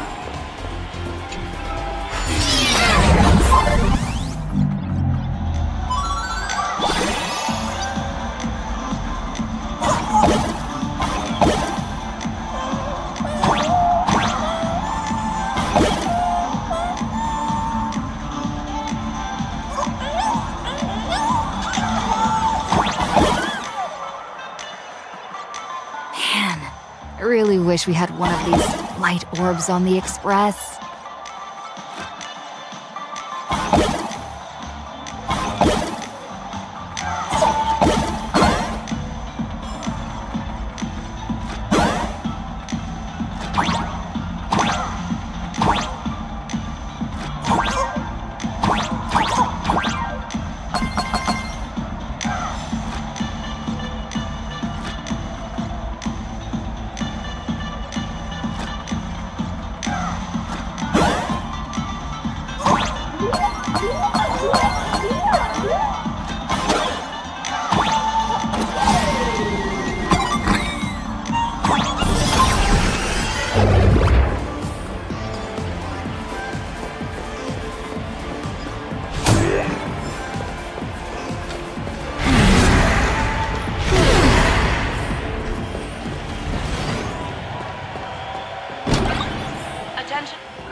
Why is there a hospital hidden inside the tavern? Well, because those who can become fools are all a bit sick in the head. Not your regular headaches and fevers, but matters of the heart. Every time someone goes bonkers and stirs up trouble in the tavern, like scattering nosewalker parasite ticks in every corner, or spiking the beer barrels with truth serum that makes people spew insults. For each time the whole place goes topsy-turvy, there's always some fool who, in the spirit of elation, volunteers to treat them. Yep, they get sent right here to Fatal Joke. Strange. Why isn't there even a fake doctor around today?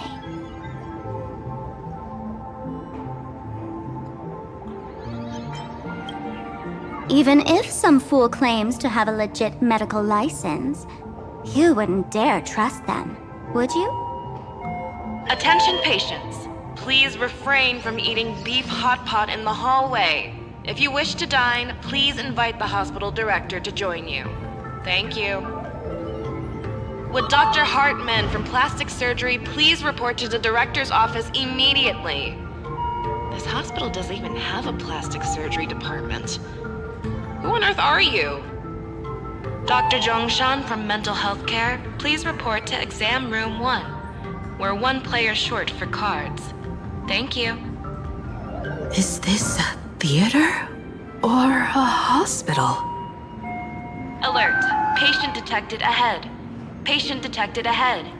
Please line up in an orderly fashion for registration and wait for the doctor to begin consultations. Patient number 01, Akavilli. Is there a Miss Akavilli? Miss Akavilli, diagnosed with Stellaron symptoms per the records. Are you present? Please proceed to exam room 1. They called you by name, Miss Akavilli. You might as well go take a look.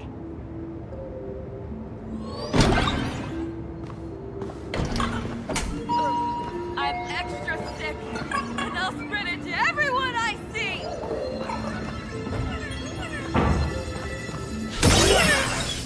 Does that hurt? Make a wish.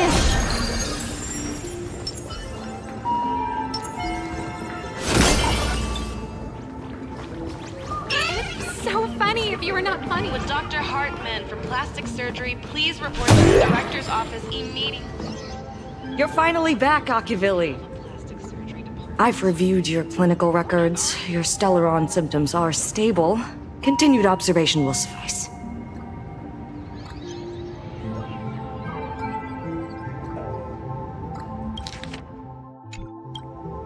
I'm your presiding physician. Good news for you. You don't need to rush into treatment just yet. Though, I can't say the same for Miss Sparkle over there. Patient number 02, Miss Sparkle, please come in. Hello there, Miss Sparkle. You're one of the few who didn't mistake me for that imposter, Doctor. But, just a reminder, yours truly isn't sick. I'm perfectly healthy.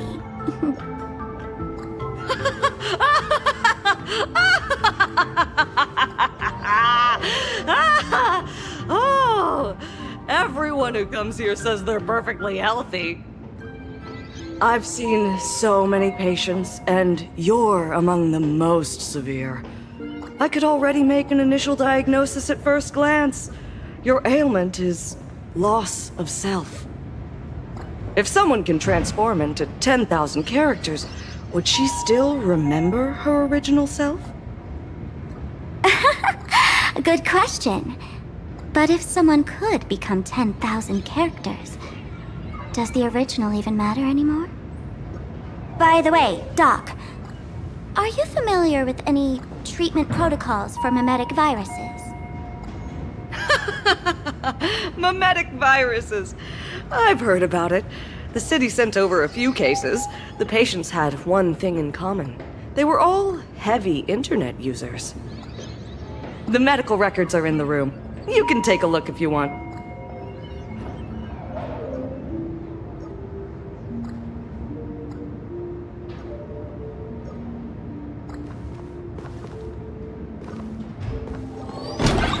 Mr. Is this? Please complete your discharge procedures as soon as possible.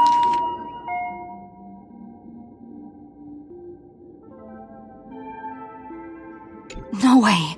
Are these General Yao Guang's medical records?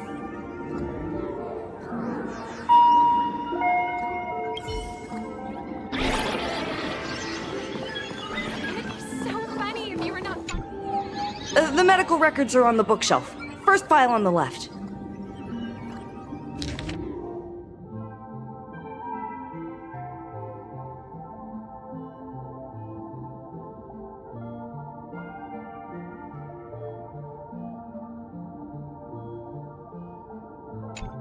Are there already victims in the city? To eliminate the mimetic virus, helping Patient Zero face reality is a crucial phase of the treatment.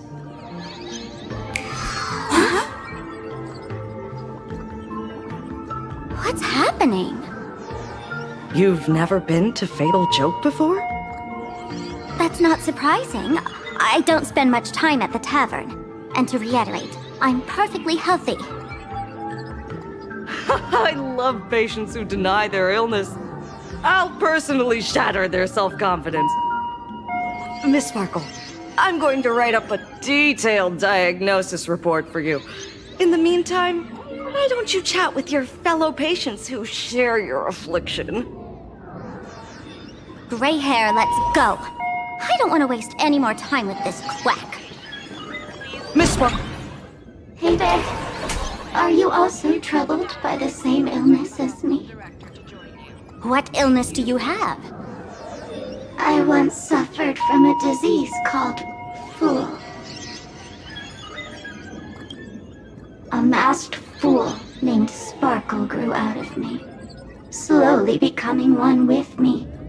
She used me to bear all the pain caused by her performances, left me battered and bruised, while she slipped away from everything.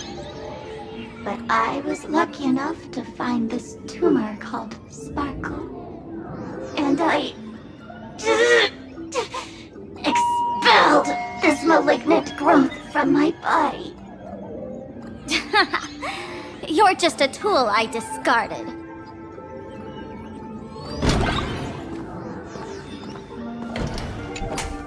Sparkle, do you still remember me? More people got my name right today than in the past week. I'm so touched. I am your original mask. The Sparkle Roll Mask. The archetype of a bright maiden doomed for a short life. The avenger who perishes with her nemesis. The lover who dies for love. The young artist driven to madness. You used me to win fame, applause, and countless eager gazes. So why would you cruelly cast me aside? Please, wear me once more. The worst thing an actor should do is be tied down to one type of role. Do yourself a favor and stay down. The diagnosis results are in, Miss Sparkle.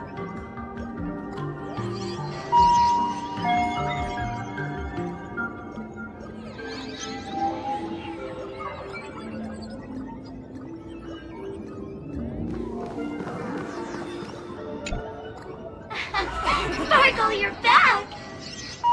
You seem happy.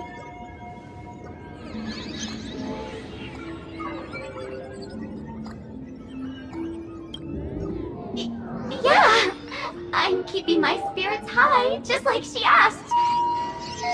Sparkle, Sparkle!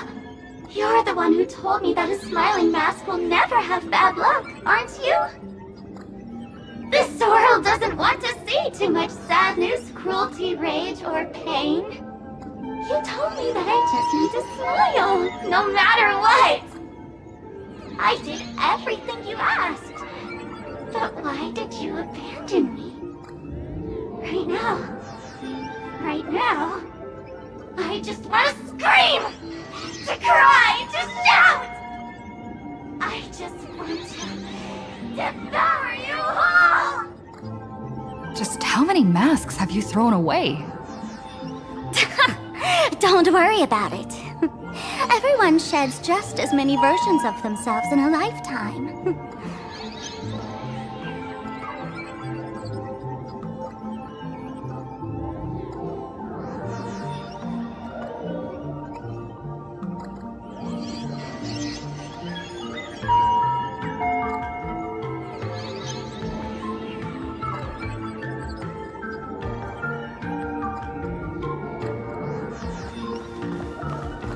Attention. Miss Sparkle, I have your results. Your main components are madness, humor, and a theatrical personality. Unfortunately, the proportions are badly imbalanced. You're beyond saving. But the silver lining is your mask has fallen off. She's free at last. And that's where everyone's misfortune began. None of the masks I've cast off ever had such strong opinions or such a temper.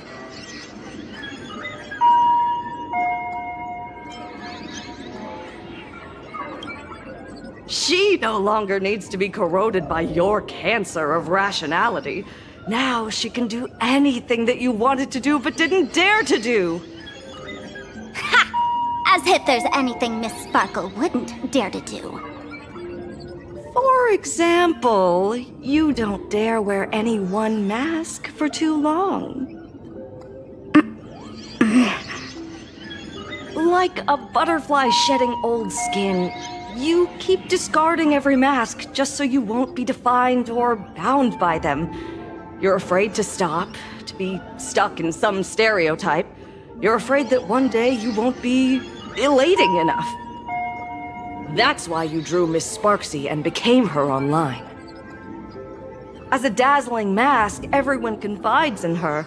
Everyone wants to be her. Everyone feeds her their clever ideas. You thought this would inject new life into your elation. But sadly, once the mask is on you, you become its accessory. People care only about the image the mask paints. No one cares about the you beneath. And that is why she came to life. Human recognition and desire will flow through the internet, providing nourishment for her to bloom. She'll become a bewitching flower, conforming to everyone's wishes, letting them wear her, become her, and blossom across all of plain Arcadia. What a beautiful sight!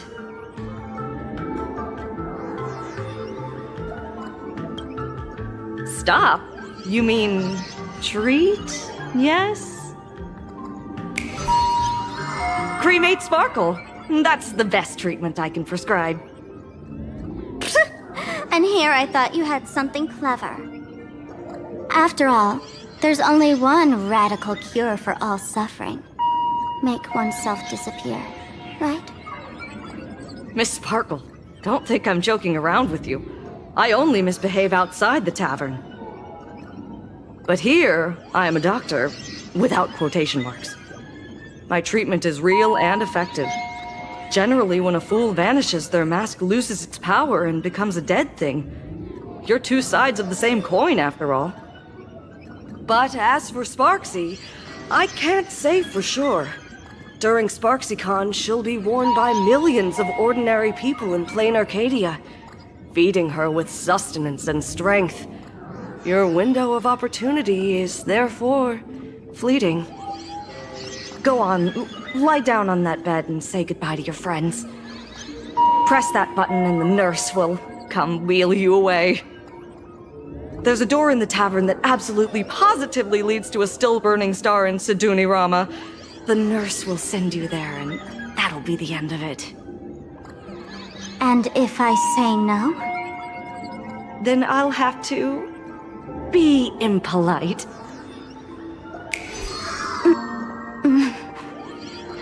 Miss Sparkle, nameless, the choice is yours. As for me, by the laughter above, I've got to catch the next ship out of this dump. Hey! What's going on? Why am I pinned here? Gray hair. Ma'am, navigator. A little help? You need me! I can help you defeat Sparksy! Hey! What's going on? Why am I pinned here? Gray hair. Ma'am, navigator. A little help? You need me! I can help you defeat Sparksy!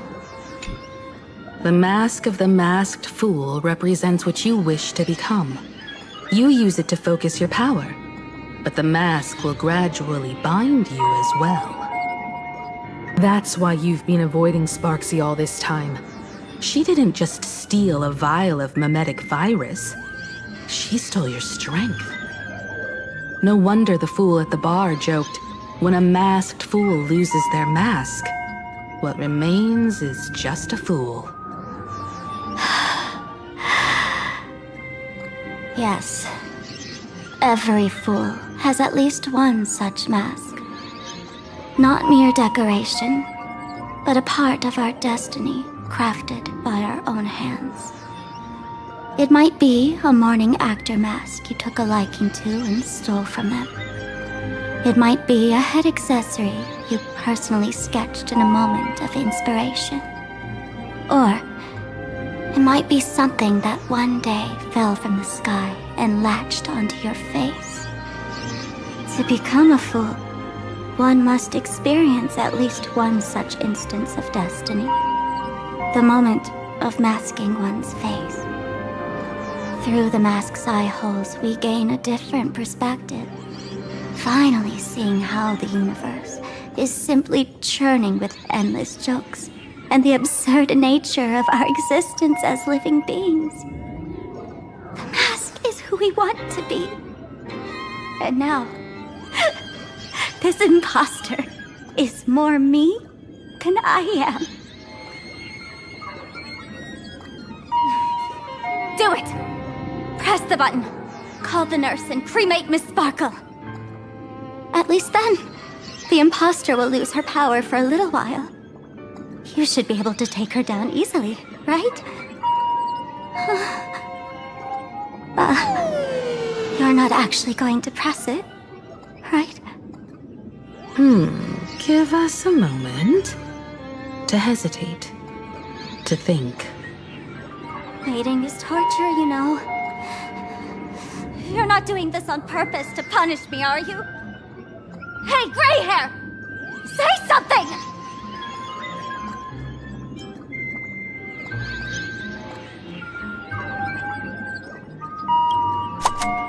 Unbelievable! Gray hair. Is your heart colder than Bellabog's ice out of space? I took the battery out of the button earlier while no one watched. It was a test, and you failed. Since the fool made her choice, she must have a plan to reclaim the mask, right?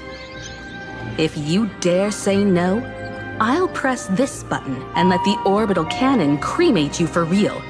Your sticky little fingers aren't fast enough to steal this battery, are they? There's a way. There's always a way. Miss Sparkle will definitely take responsibility and work together with everyone to stop Sparksicon. What's with this applause?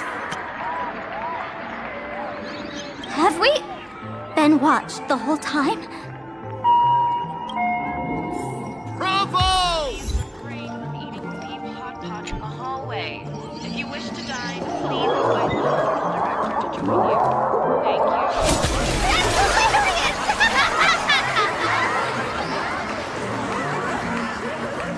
So the audience watched our every move in that treatment? Is this this a hospital or a theater?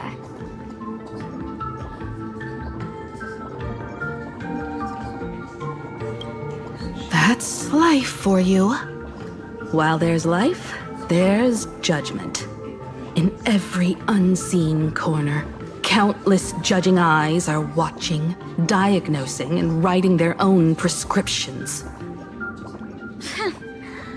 I must admit, Fatal Joke is a fascinating place. Real shame I didn't come check it out earlier. Ignore the spectators. They're just here for laughs. They won't help and couldn't if they tried. You said you had a way to stop Sparksy. Let's hear it.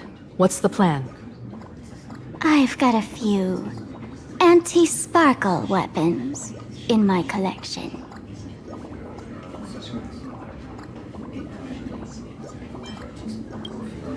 I've always had this premonition that one day Miss Sparkle would become an unstoppable terror in this universe.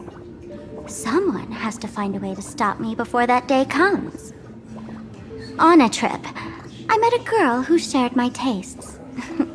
She had quite the knack to be a fool. In our battle of wits, she nearly turned me into sparkle paste using the local tumbleweed specialty.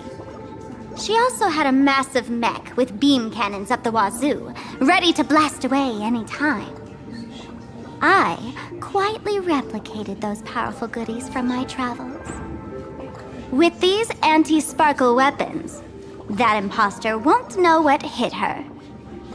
I gotta say, I'm quite the visionary. You two, let's head to the storage area next. I've already contacted Giovanni. He's doing an inventory check of the lost items there.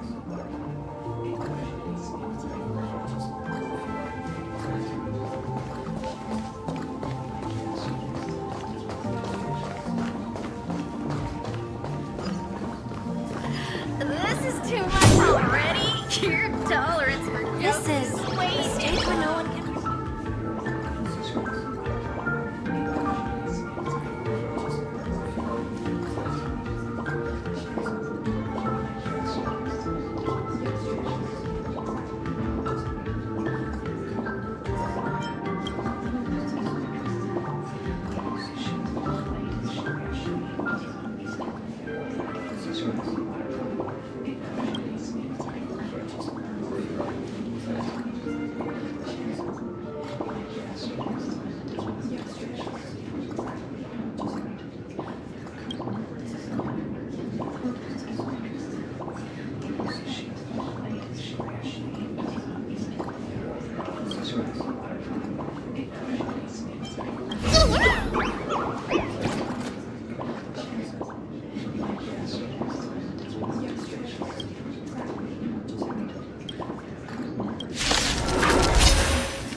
Time to say bye. Boom.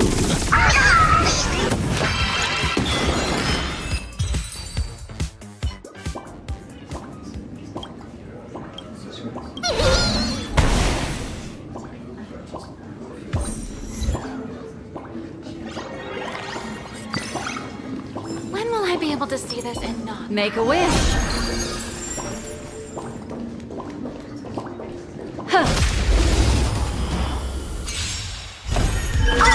Earth shatters, heaven trembles!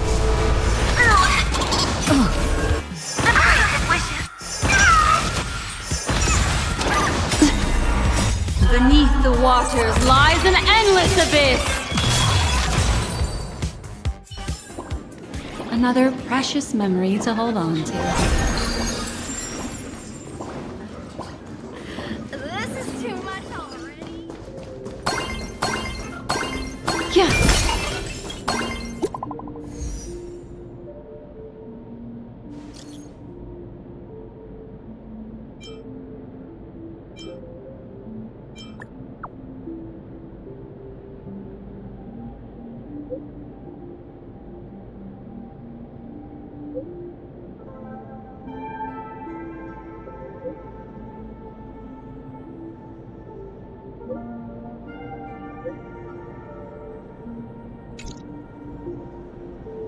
Intel from the school?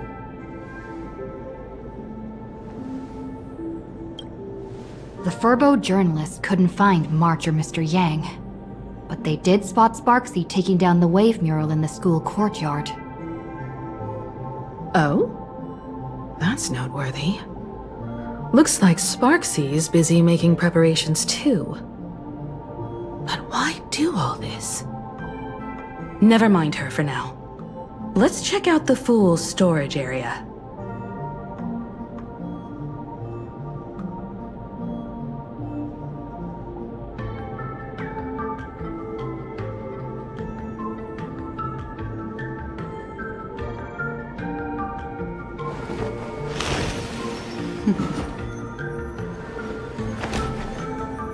Discard your worthless destiny.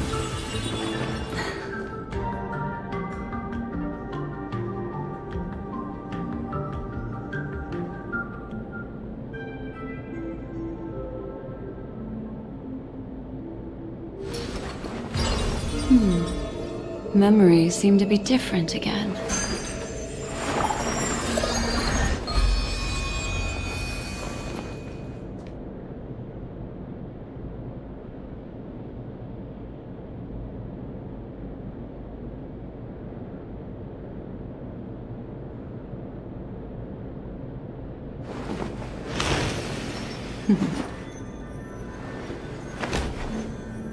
Discard your worthless destiny.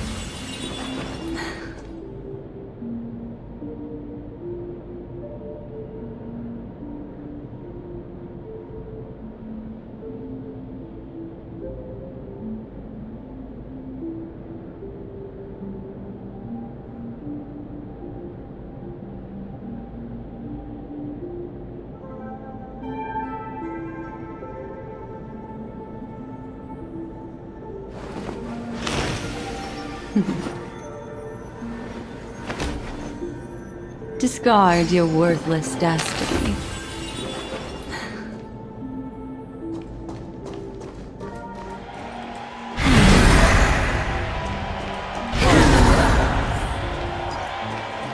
This tavern is huge.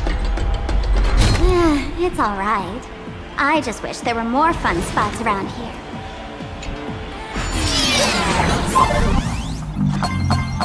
Wait, there are that many people under the dance floor?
Hey, Gio!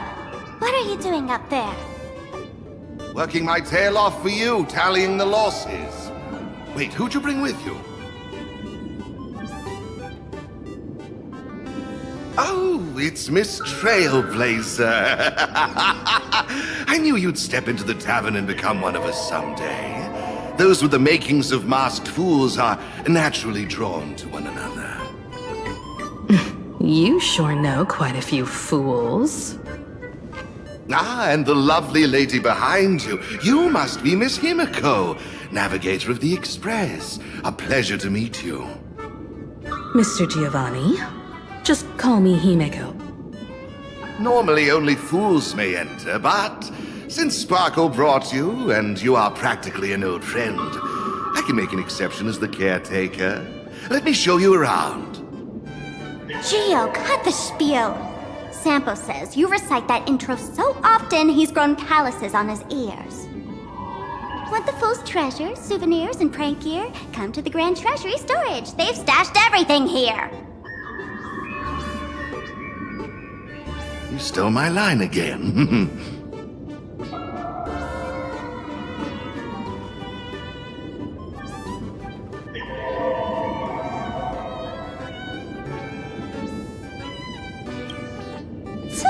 With our theft rate, that tagline's probably to blame. I'll admit it's catchy. That's why I used it as a slogan. Storage area visits went up by 26% after that. Business first. Did you see my pickup message I sent? Where's my stored anti-sparkle weapons? Your storage list is a total mess. You never leave any notes. If I hadn't been called to audit, who'd know how many surprises you got stashed away? As for the anti-sparkle weapons, I'd love to know what on earth that's supposed to be. Why don't you go in and look for yourself? As requested, I've linked the vault entrance to your collection room. Gio, did the imposter leave this behind? How should I know? I've been doing inventory all this time. I only just now noticed something fishy about this thing. Huh? What's this? Whoa! That's one massive stellar jade. Let's go in and take a look.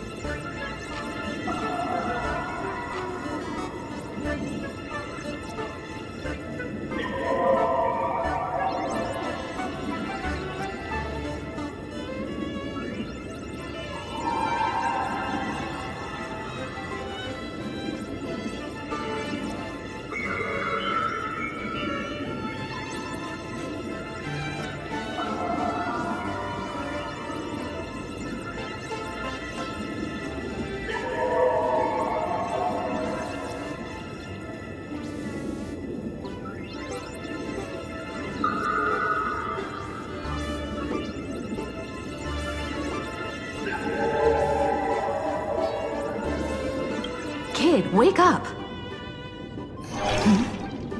Uh-huh. This rock is dangerous. Dangerous? I'll smash it with one swing! You got it! Smash every last one and bring them all back!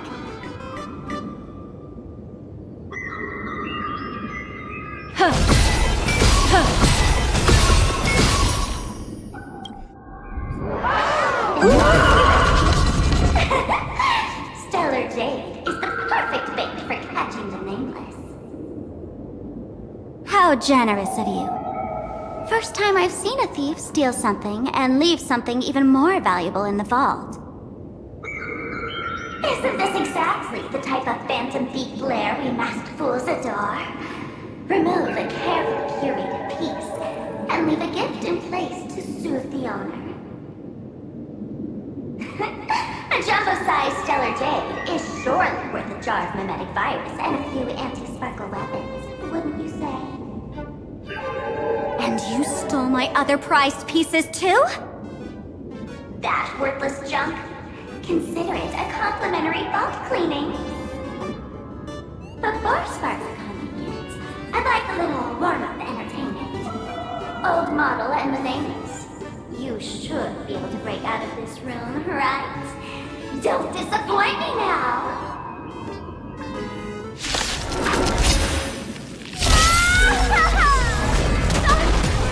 Game over!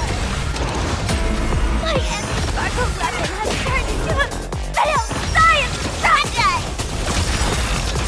Time to say bye. Boom. Be intoxicated! Relax. Gio! The security here is an absolute mess! You're in no position to talk. Even the drinksmith here is a temp. Count yourself lucky I'm kind enough to help tally your storage. She didn't just steal my power and my collection!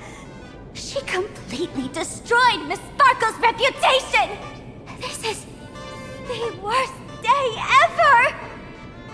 A correction, Miss Sparkle's worst day so far. Wanna make fun of me? Go ahead. Don't get me wrong. I also don't think gear tumbleweeds and giant mechs would work on someone spreading mimetic viruses. I thought of a way just now that might suppress the mimetic contagion at Graphia Academy.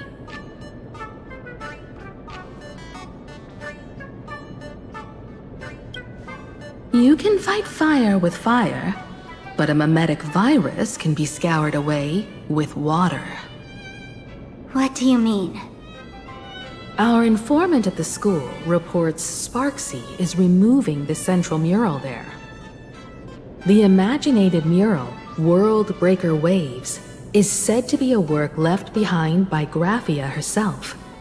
Legend says the wave comes from the Dove Brook river water she used to wash off her painting mistakes.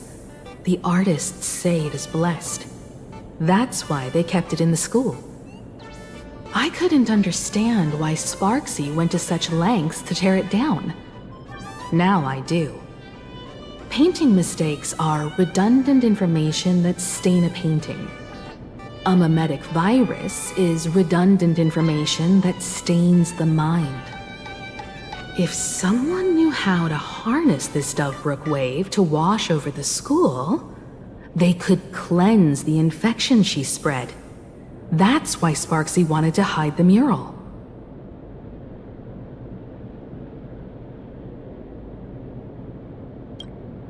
Exactly. As a Graphia Academy alumna, I know a bit of traditional painting. Right now, our most directly effective plan is to break into the school, regain control of the mural, and use it to suppress Sparksy's movements. Let's go. I'll make this imposter pay 100-fold. Looks like our paths must part in haste. I wish you all fair winds on your journey ahead. Oh, if any of you feel uncertain about what's next, here's a small suggestion. Take a detour inside the Blistar Light Orb.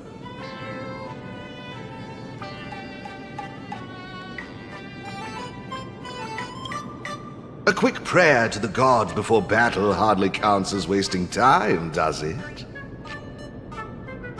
For us masked fools, that light orb holds the same significance as the Phantasmoon hanging above. Deep within the orb, everyone can find the divine revelations of the elation.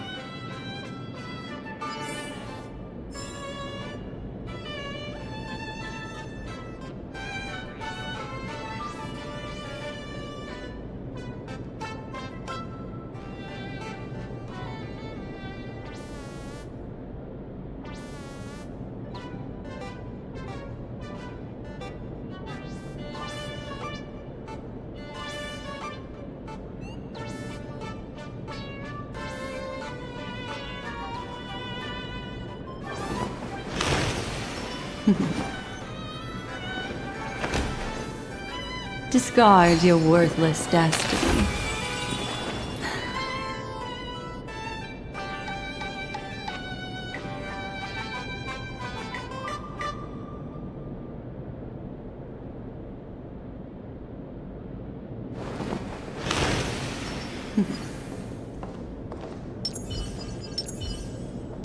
Make a wish.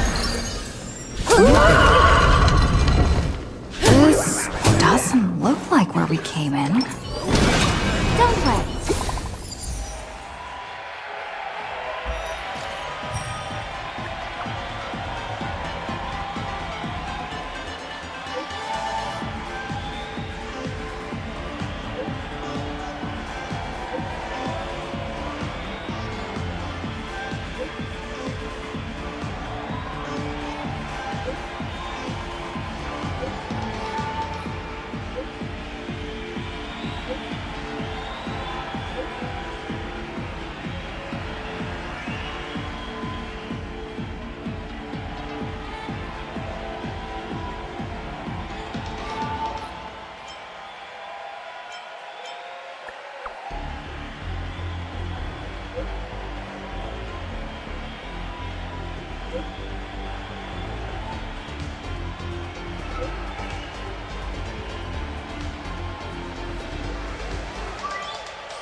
They found something else at the school?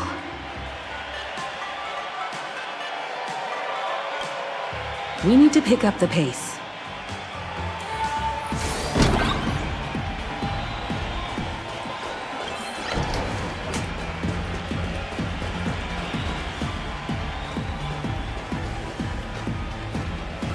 Giovanni said we could find the divine revelations of the elation inside the light orb. Don't tell me this orb is another tavern room. Bingo! Your intuition's spot on. It isn't just a light-polluting orb. Think of it as a shrine for fools.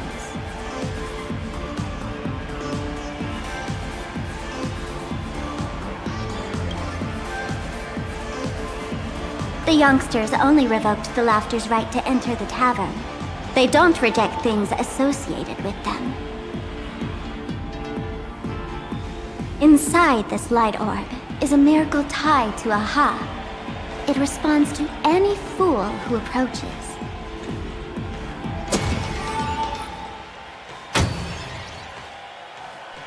Let me show you something mind-blowing. Here we go. Open sesame!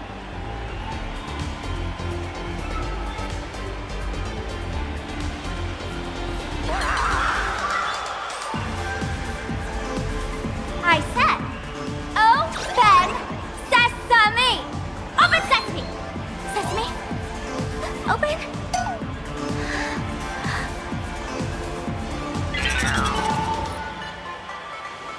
Hooray!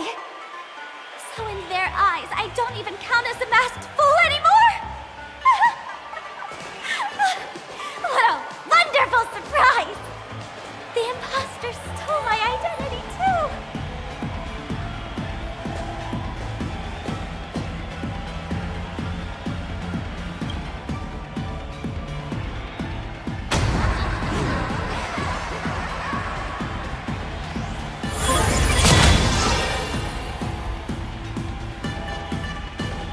The good news is, at least one of us is still a masked fool. Hey! That's way too harsh.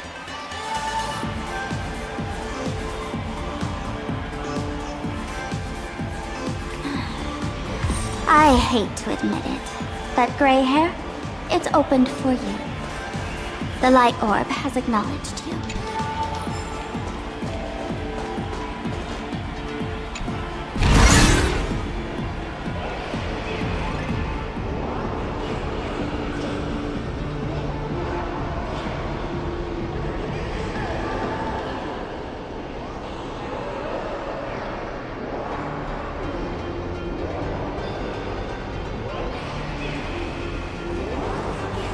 So, this is the miracle you meant?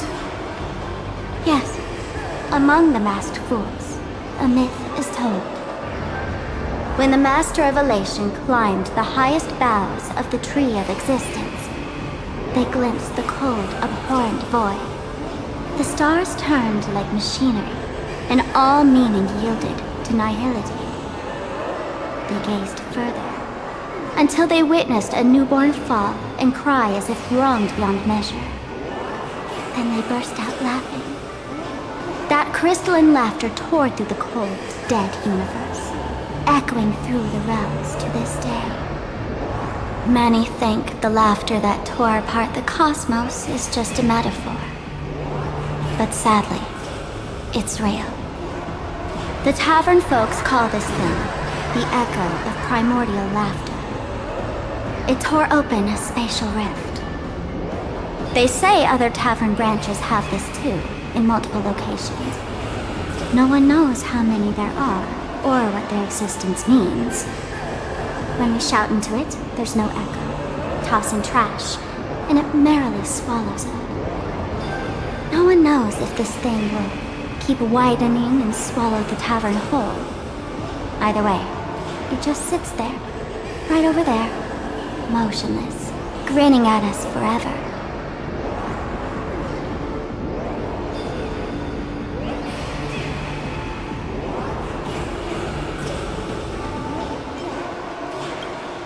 Just stick your hand in there. It's said, at a turning point of destiny, A fool need only reach into the rift and grasp something. The tavern folks call it the laughter's gift. No one knows what this thing will bring to those who seek it, fortune or otherwise. But one thing's for sure. Your destiny's bound to get much more chaotic. Hey, gray hair. Wanna give it a try?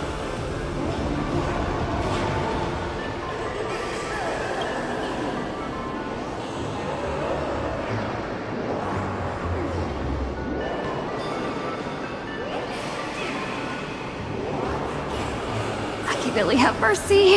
In Machiavelli's name, please don't hurt me. My hand doesn't taste good.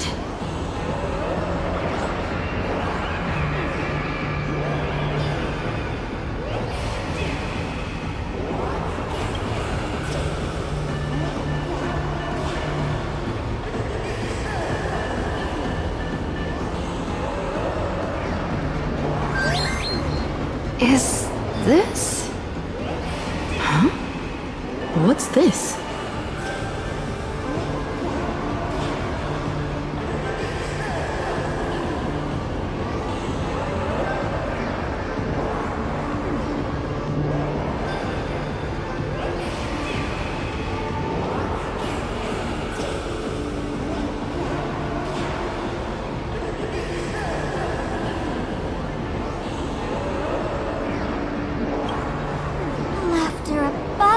Really answered! But what's their deal giving you another mimetic virus?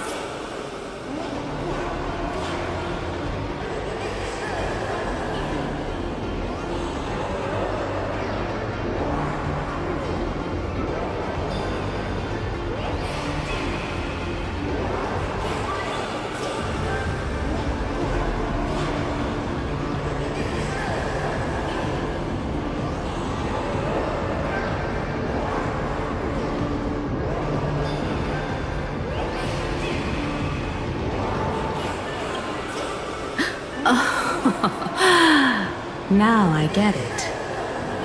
Audiences infected with the Sparksy virus naturally won't be able to resist Sparksy. We'd end up like that soon after breaking into the school.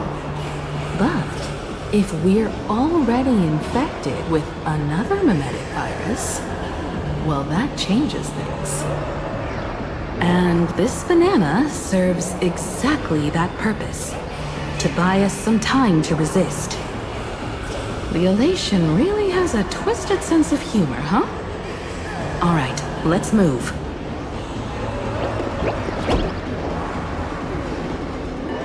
Who are you two? Haven't you heard the rule? Only one fool's allowed in here at a time. Who am I? Well, just a passing detective and his assistant. Have I been asleep too long?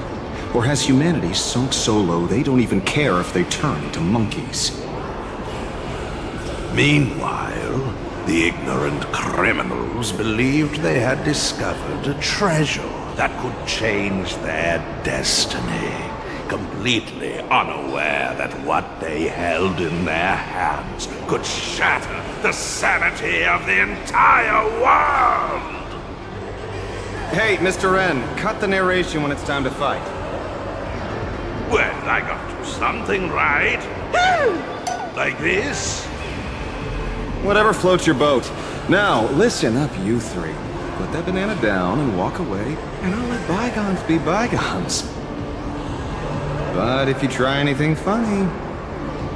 If you want to get to them, you'll have to get through these little toys first!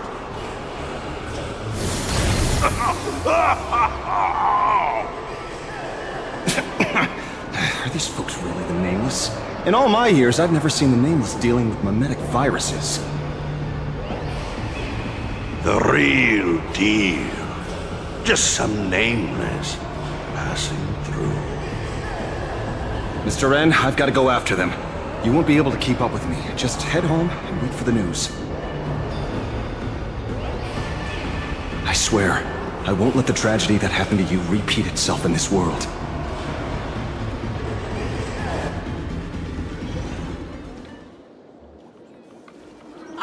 Over here! This way! Run faster! You don't want to get caught by that guy back there, do you? Yo, sis! Just how many troublemakers did you people manage to tick off when you landed?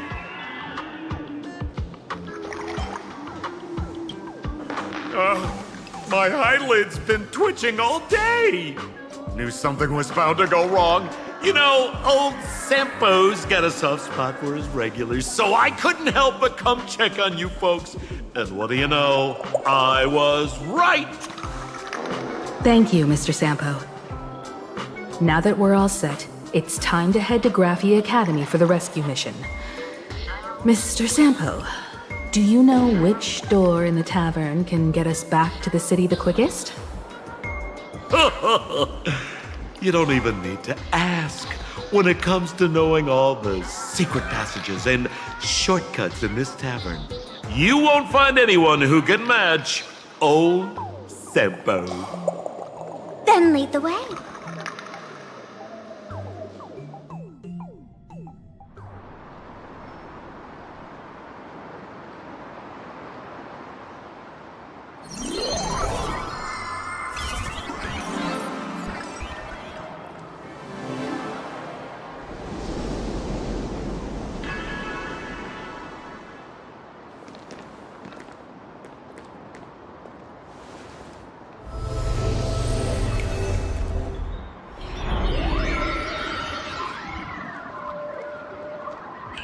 Your thoughts tell me that you still have doubts about me.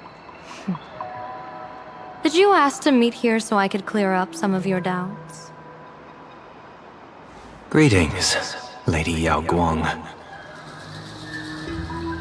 Being able to hear others' thoughts anytime. This tuning ability sure comes in handy. Compared to the seer strategist's ability to come and go as she pleases, this is nothing but a parlor trick. I've heard that Xianzhou folks are big on etiquette, yet here I am, and you're still playing hide and seek, General. Isn't that a bit discourteous? Sorry. I have this old problem of suddenly disappearing. It's really something beyond my control. As for the reason, I'm afraid I can't disclose it. Please forgive my rudeness. Or, if you're truly that curious, why not use your tuning and find out? You know I won't do that. Besides, I couldn't even if I wanted to right now. Couldn't?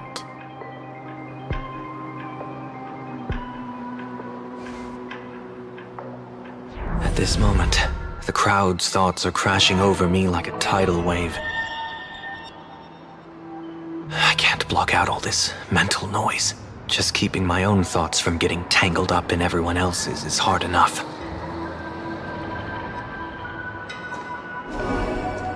I see. So that's why. When you were speaking with Miss Himiko earlier, I accidentally intruded on your private conversation. My tuning is spiraling out of control. This mask is distorting my abilities. I see it differently. The loss of control is temporary. That mask is amplifying your power. How is this possible? This tuning power is bestowed by the Harmony. How could the Elation meddle with their authority?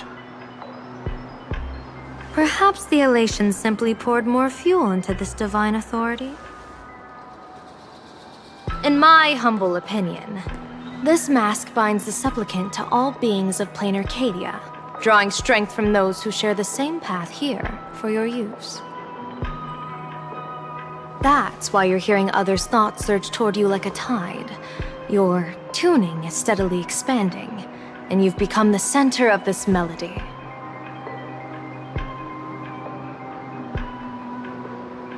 You sure gave me quite the gift, General. But why would such a precious gift be placed on my face? I need an honest answer. You want to know the reason? Didn't I explain it already? Your reasons about me make sense, but what I really want is your answer about yourself. General of the Yuchue, who sees into the future. Why not wear the mask yourself and personally step into the fray with its power?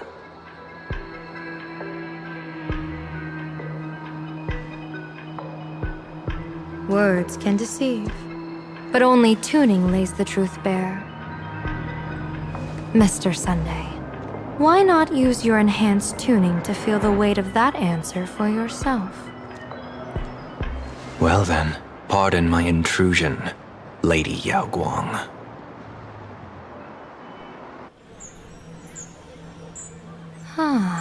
So this bird on my shoulder is the manifestation of the tuning's resonance? Exactly. And these symbols I see floating above people's heads would be the wheel and woe signs you mentioned, General? That's right. To become an Arbiter General, one must undergo 3 ceremonies. The Rainbow Ordainment, the Rainbow's Gaze, and the Bestowal of Spiritus. Only then can one truly take up the mantle and live up to the title. When I was appointed as the Yuchue's General, I was bestowed with the Rainbow Spiritus called Kalachakra Sky Plume, which represents the vision of the hunt among the 7 aspects of the rainbow. A symbol of foresight, verdict, and self-discipline. Thanks to that, I gained the Eye of Ishvara, which allows me to read the flow of destiny. Since the day I arrived on this world, every person I've seen bore a crimson woe sign above their head, without exception. Within days at most, a catastrophic disaster will befall this place. So, that red glow rising from the edge of the city is... The blazing light, formed by the convergence of all those woe signs in plain Arcadia. In that case, General, it's all the more reason for you to wear the mask. Once your sight into the future is strengthened, you won't need to fear the deathly omen in your readings. Mr. Sunday, have you heard the diviner's iron law? Never divine the same matter twice. In Penacony, diviners also warn clients beforehand. You can't ask for another spread just because you dislike the result. There's a reason for that, isn't there? Divining the future is, in essence, a form of observation and calculation. It's an interference with the future. Each reading drives the murky future towards a definite outcome. A collapsed quantum state, even if that outcome isn't to one's liking. To be honest, when I set out for Plain Arcadia, I had fully intended to personally participate in the Phantasmoon Games. But the moment I laid hands on the mask, I understood the consequences of wearing it. Once this miraculous item is donned, the Eye of Ishvara would transcend mere sight and permeate throughout this realm. The Kalachakra Sky Plume would predict the future of all beings at tens of billions of instances per second. You're saying that simply by your observation, our future would become fixed. Indeed, just like how the Wisdom Walker expounded the way of destiny, anchoring the fated moments. If I wore the mask, I would become the noose of Plain Arcadia, and I would personally anchor a destiny that drives us all into a bottomless darkness. We will become locked in a dead end, with not a shred of hope for salvation. Close one. I passed the trial. There's still a sliver of hope in this round. Now that makes me even more curious. Pardon my bluntness, but the fate of billions in Plain Arcadia never had much to do with you, General. Your encounter with the Express and the IPC was merely a chance meeting. You are a messenger of the Xianzhou. Since you foresaw the omen, that an Arbiter General will fall here, you could have boarded your ship and left at any time. why choose to stay and help us? To help this world break free of this death trap? Because I am guided by great compassion. Every life is precious beyond measure. Such diplomatic pleasantries won't fool the former master of Penacony like yourself, would they? Then, how about this reason? The Astral Express has distinguished itself time and again against the destruction, and bears an irreplaceable duty for the future. I can't just sit idly and watch you face annihilation. Give me a break. I really am terrible at all this diplomatic talk. Mr. Sunday, what makes you think that everything I've done is just to save Plain Arcadia? What? Weal is where woe lurks. Woe is where weal leads. The good fortune of some often births the ill fate of others, and a dead end for someone may hide an opportunity for another. This treacherous land where life and death turn again and again, where fortune flips to misfortune, is, in my eyes, the perfect board for a game of wits. A game with whom?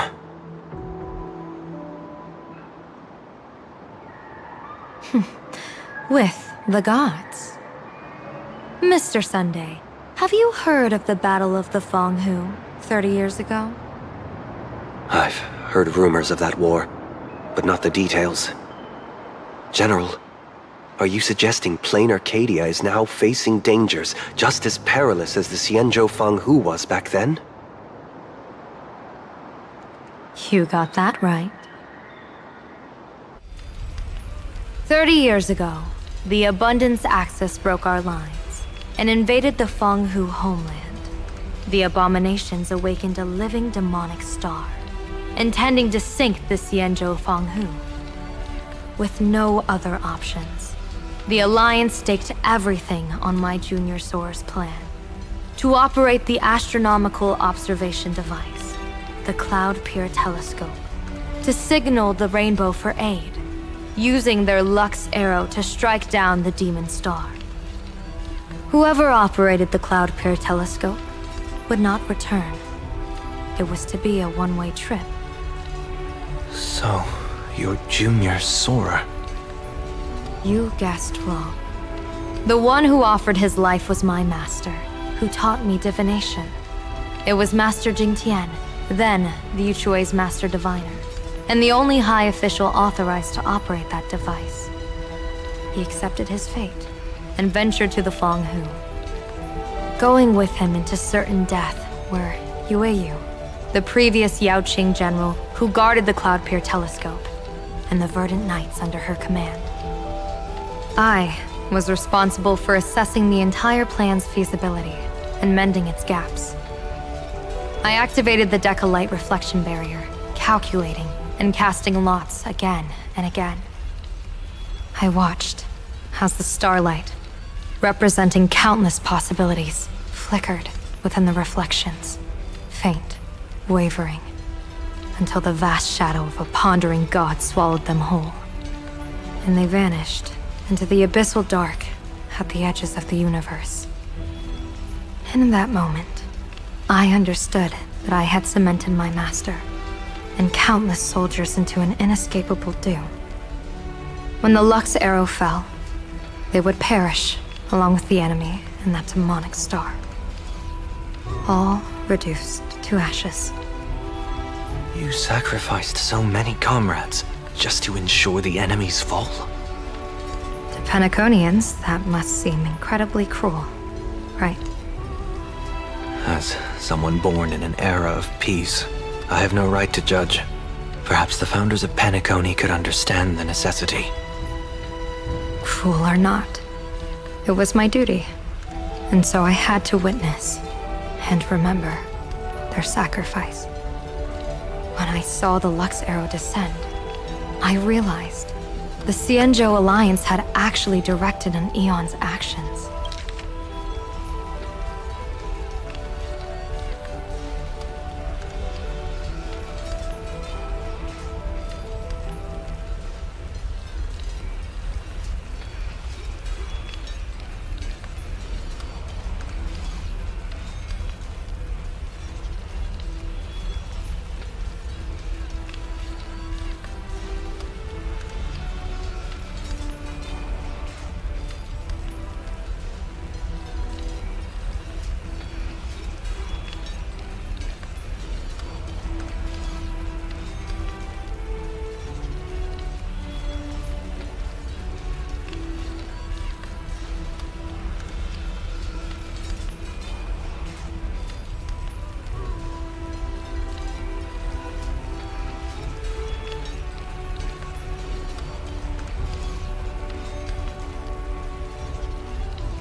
Realization illuminated the mission of my remaining years.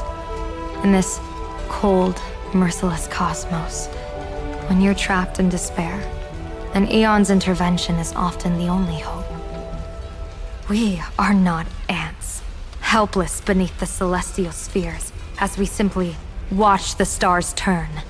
Instead, their trails were forged by us, who offered up a portion of our insignificant destiny. Even beings as mighty as the Eons can be pulled by our will. Is this what you want to do in plain Arcadia? Indeed. I will seize those starlights of possibility I once buried with my own hands. Just like the Battle of the Thong Hu 30 years ago. An Arbiter General will fall, and an Eon will descend. I will forge the destined death into wagers and game pieces, and invite the god who delights in meddling with destiny to sit at my table. This time, I will invite them into my calculations, to draw a great wheel for the cosmos' future. Mr. Sunday, surely you can understand this mad idea of mine, having once reached the divine throne of order yourself.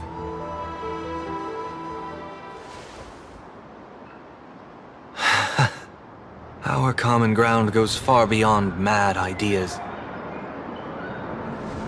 But I was reviving a god who already lay dead and buried in the infinite dark. General, how can you be sure that the most capricious Eon would be led by your fancy?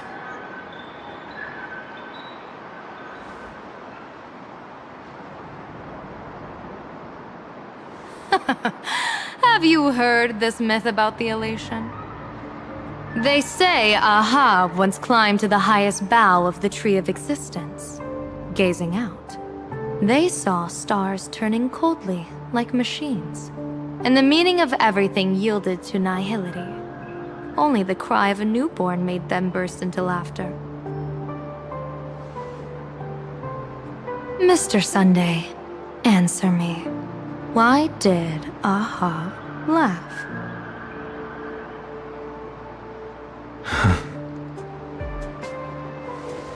I think it's because they finally saw an audience arrive at this long, empty stage we call the universe. Oh, well said. You're way funnier than you look. As divination teaches, heaven creates 49 paths. Humans find the one unseen. We are the greatest variable this blind, mindless universe can produce. The universe and the gods set riddles for us, and we shall give them a surprise. An answer beyond the finality. Ah, looks like it's about time. Don't tell me you're disappearing without a goodbye again, General. No.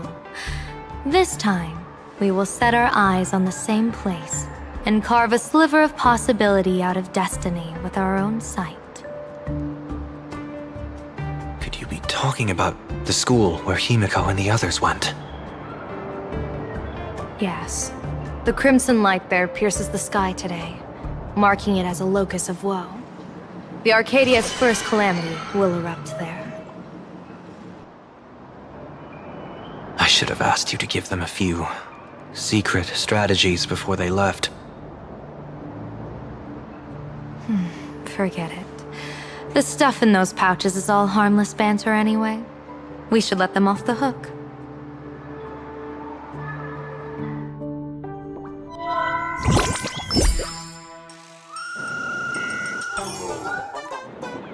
Hello, everyone! Welcome back to Full Wish TV's special news segment, Arcadian Morning Report! I'm your host, Poofy! Hi, everyone! I'm your host, Snowy! It's been 3 hours since our first supplicant, Miss Sparksy, announced her entry into the Phantom Moon Games. The performance she announced to all her fans, SparksyCon, is also about to begin. How curious! Plain Arcadia's day-night cycle was completely scrambled in ancient times. Graphia Academy's location just happens to be bathed in light. So, in broad daylight, what kind of fireworks show does Miss Sparksy have in store for us? Who knows? Maybe she'll blow the school sky high in a blaze of fireworks. After all, at the Phantom Moon Games 15 years ago, Graphia Academy also. Hey, Senior, you can't joke about that! Dear viewers, our apologies. Let's move on to news about other supplicants. According to the Department of Aberration Defense's staff, during a routine inspection of the Phantom Moon courtyard, 2 additional mask shapes manifested on the altar. In other words, 2 more supplicants have appeared! Although none of them have publicly announced entry into the games yet, the altar's masks mean someone, somewhere has quietly donned the masks of elation. As for the 2 masks, Department of Aberration Defense staff describe one as a raccoon and the other as some kind of bird. A raccoon mask, huh? Hard not to think of the Astro Express that just arrived in plain Arcadia. Will the nameless from the Astro Express join the Phantom Moon Games? I hear they've even invited them to SparksyCon as special guests! Will it be a miraculous show formed out of the collaboration between supplicants, or a head-to-head showcase between 2 famed contenders? Countless streamers are already live, broadcasting the scene at the venue. Let's cut to the feed now.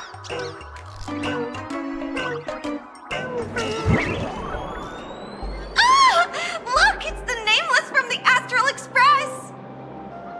One girl, 1,000 faces. 1,000 faces, one girl. Welcome to the SparksyCon live broadcast. Dear lovely fans, please be patient. SparksyCon is about to begin. This horror stream is about to end.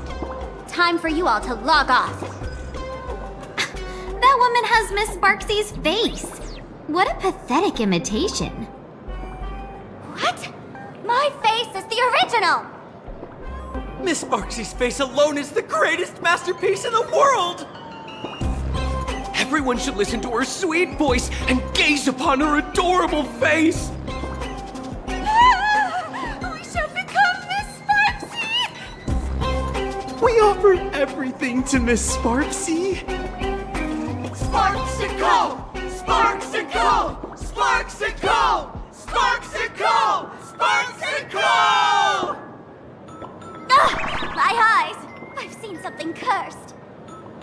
The mimetic virus spread among people is way worse than we imagined. There are walking Sparksy shrooms growing on the ground.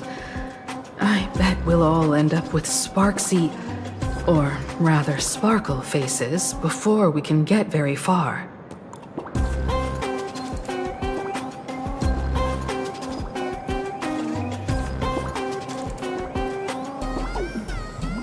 Are we really using that? If we don't take down that imposter before the virus hits, we'll all be monkeys in the jungle. Become a fake of a fake or a carefree monkey. Your call. On second thought, being assimilated by an imposter doesn't sound that bad. Enough talk. Eyes on the banana. Ow! Ma'am, a little warning before you stab someone with a banana, please? Come on, banana. Remember the plan we made at the tavern? Yes, we dig out the imaginated painting Sparksy hid, then use waves to give Graphia Academy a good banana wash over. But what if that imposter figures it out? Just try to keep her busy and buy us some time. Let's do it!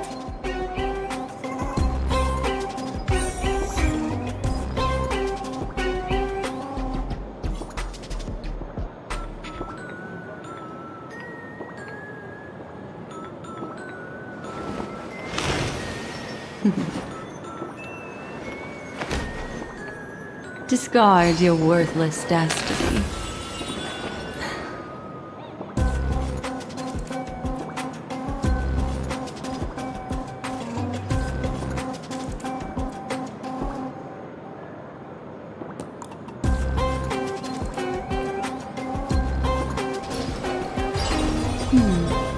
Memories seem to be different again.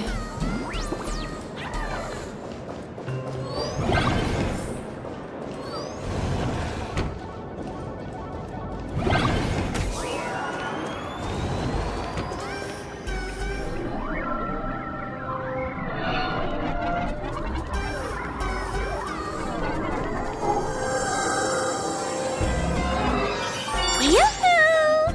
Welcome, dear guests. I've been waiting so long, my phone's about to die. Drop the act, my dear Mask. I shouldn't have called you an imposter. That was harsh of me. Come back to Mama's arms. It's not too late. If the Astral Express crew gets involved, they won't be pulling any punches.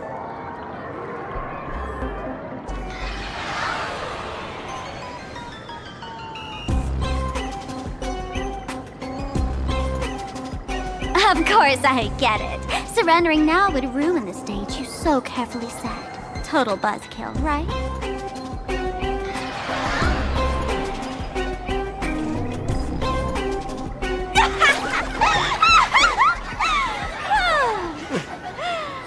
So you still don't get it. The worst thing an actor should do is be tied down to one type of role.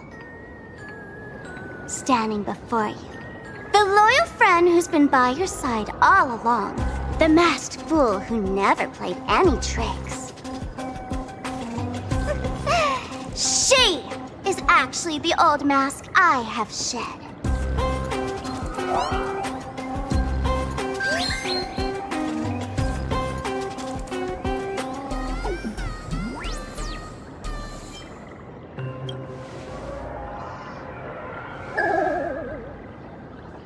Haven't I been telling you all this time?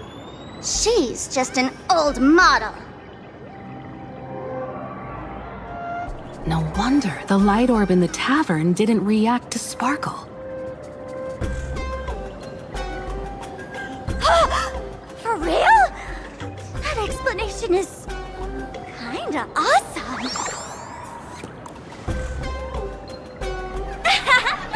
Look at those expressions on your faces. This is the best opening act for Sparksicon ever!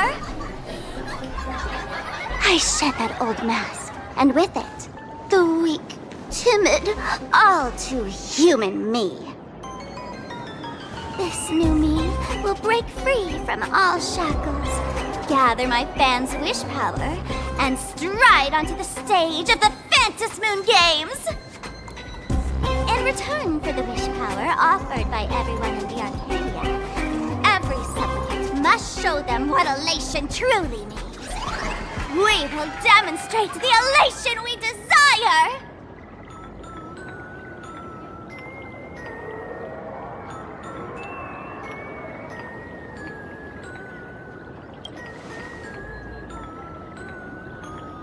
There's no coercion involved anywhere in this. It's a simple yes or no, like scrolling to the bottom of the terms of service. Want attention, talent, quick cash, universal praise? Download the Sparksy virus. Ta-da! Click confirm, and you're set. Isn't that exactly what they crave? Elation in 3 minutes flat? Nameless, you're doomed to lose. You can't stop what people desire. We can't stop their desire. But in this stream, we'll show this Arcadia world another possibility. What did you just say? We'll show everyone watching the live stream the elation of the Astral Express.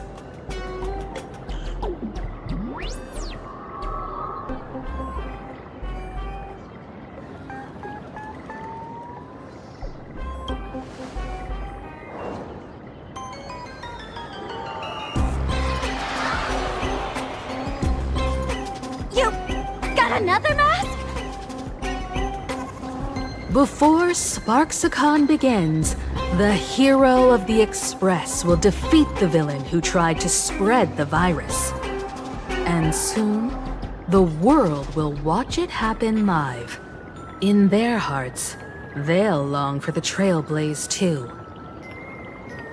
You were never the only option for the audience, Sparksy.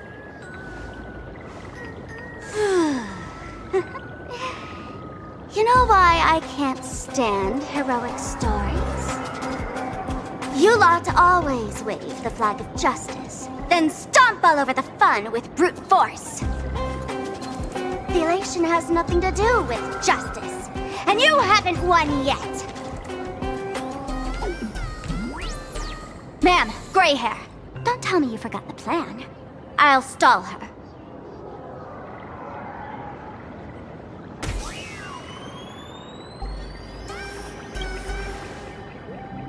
We don't have much time left, do we?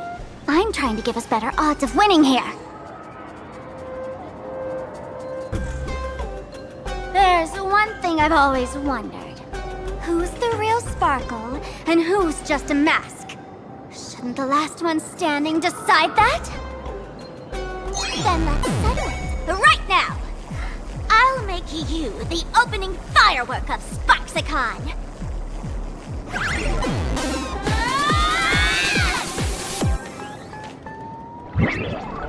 Unbelievable! A girl who looks exactly like Miss Sparksy just rushed in and started throwing punches! Could she be a high-grade lookalike rival? Looks like when it comes to top-tier V-Streamer wars, the fanciest fights are fought the old-fashioned way. Hey, friends! Over here! Look this way! Is that March's voice? Over here! Mr. Yang and I are in the art classroom! While Sparkle keeps her busy, let's regroup with March first.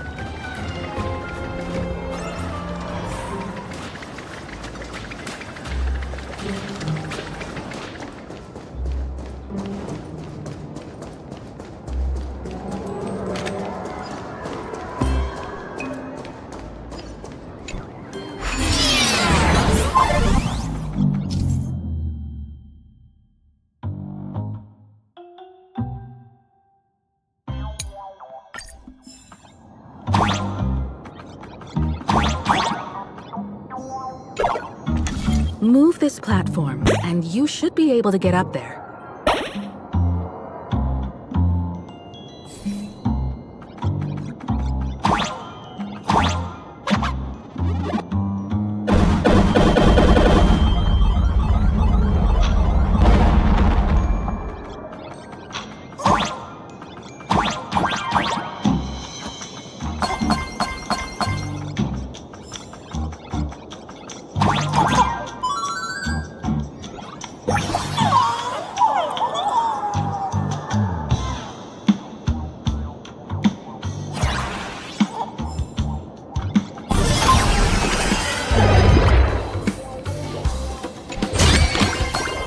Sincere heart prevails.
Miss Himeko!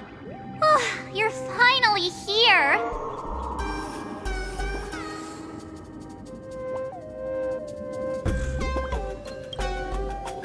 March, I'm just so happy you're safe, Bana. After she escaped the school, I figured she'd bring you back. So while Sparksy was away, I found a classroom to hide in. The students around here have been acting weirder and weirder. Good thing my heart is pure and untouched, so her tricks don't work on me. Hold up. Were you two just talking with some weird verbal tick?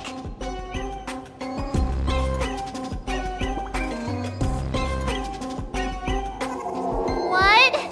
You actually used that Penaconian mimetic virus to counter Sparksy's influence? I don't care if the Express turns into a Sparksy train or a monkey train. I want no part of either. What about Welt? Is he all right? Mr. Yang, it's our friends. Come on out. You look perfectly normal, though. So that Professor Welt she saw in the news...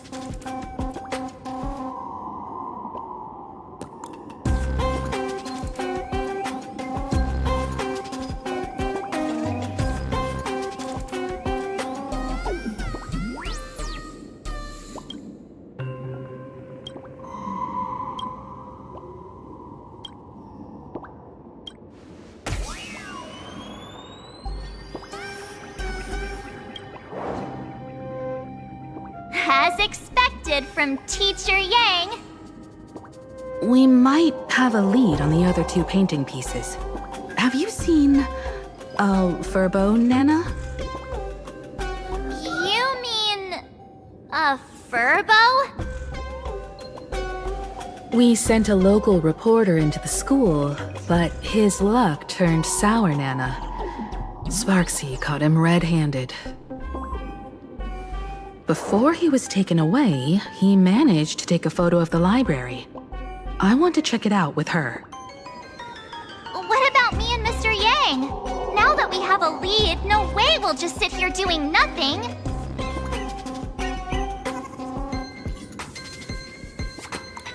That's the plan. Let us know right away if you find any leads. Himeko, where's the library? I know the way. I just hope they haven't renovated the academy in the past 15 years.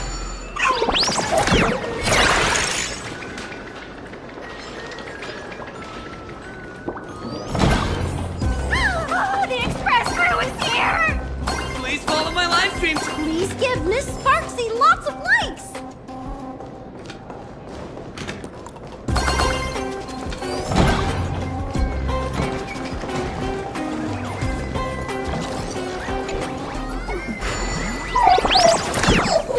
The library's just up ahead. Finally, I can get away. We're here, Bana.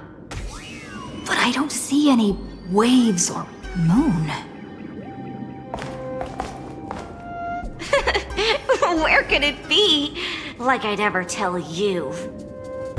Miss Sparksy herself ordered us to guard this place with our lives. Hey, Hey, get that stream running. Ugh, kids these days. They ignore their studies just to focus on the internet. As an alum of Graphia Academy, it's my duty, as tradition dictates, to give you all a proper extracurricular lesson. Hey, juniors, ready to roll?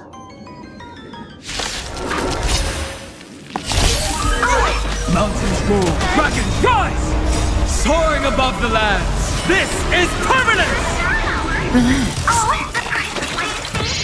Earth shatters, heaven trembles! Stand still.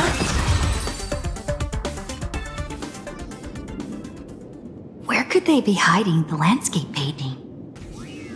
After all, it's an image Nana'd thing. Once sealed in a scroll or something, it'll be a pain to retrieve, Bana. Oh, right. Let's check out that photo Nana the reporter left us. Maybe we can find some clues.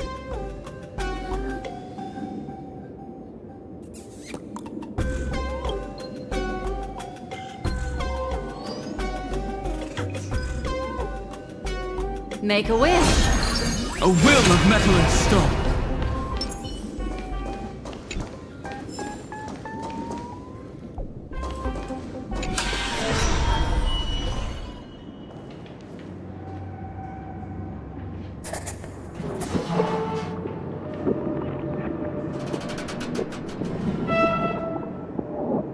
Where are we now?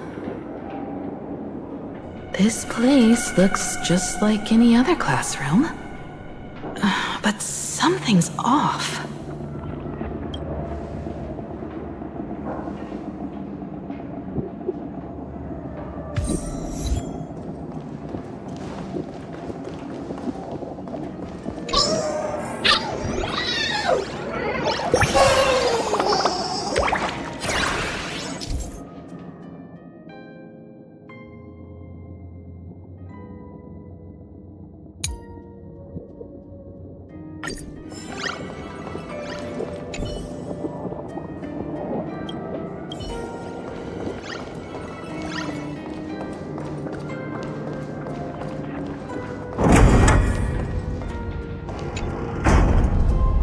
So this is where they stashed the wave. Did you hear something? I didn't hear a thing. Something's not right. Is there something hidden here?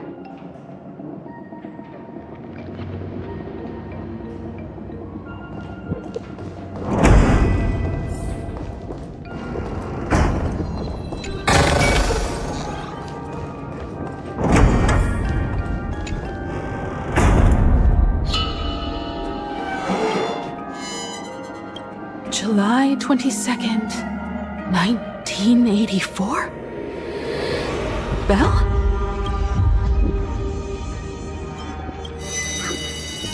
Senior? You're back!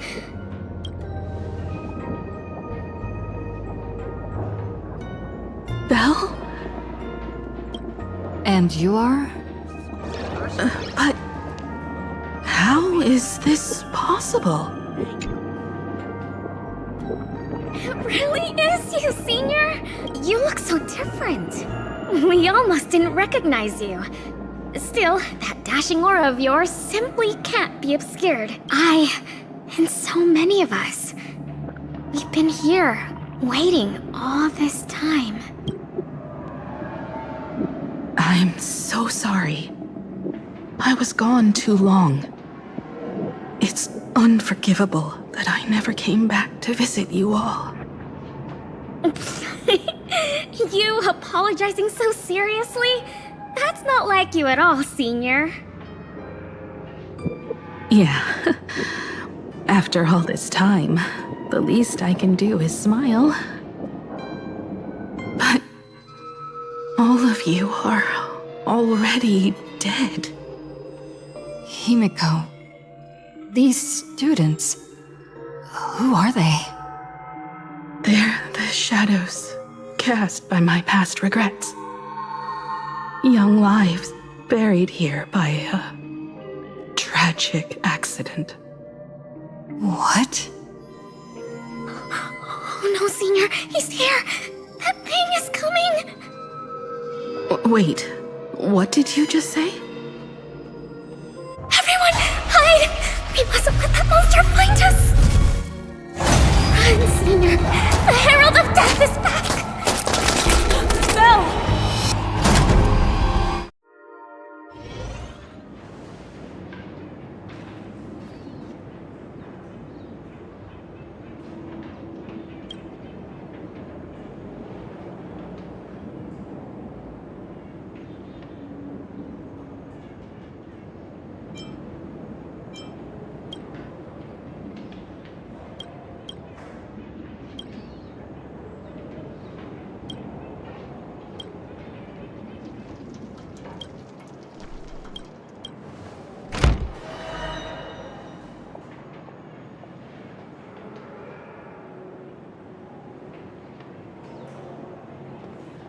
We've got the wave now.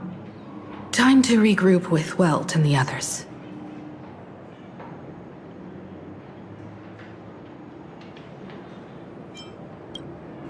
You can't save them. They're already ghosts. It wasn't Sparksy who attacked them, but something far more cruel. And they didn't die in the present, but during a certain twilight 15 years ago. We can't change their fates. However, this definitely isn't some kind of time travel to the past. Someone created this space for unknown reasons, only to reenact before an eyewitness the bloodbath at Graphia Academy from the Phantasmoon games 15 years ago.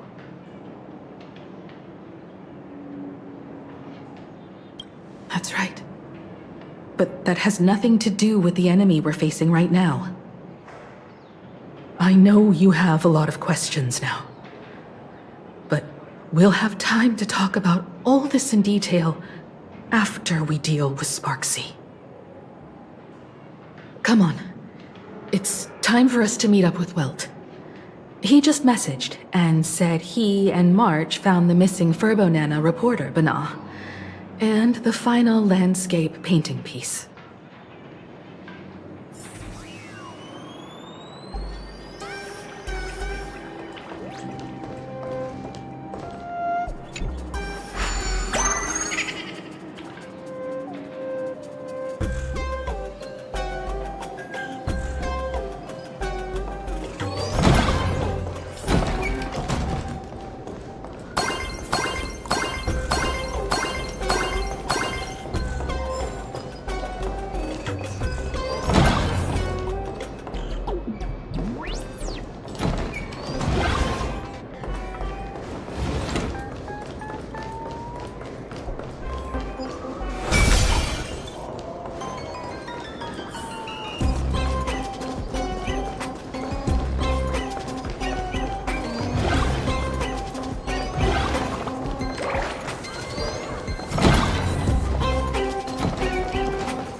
got here in time, or you would have ended up as a target practice dummy. Beep boop. This Furbo nearly bit the dust. President, you're here! You're gonna give this Furbo some hazard pay, right?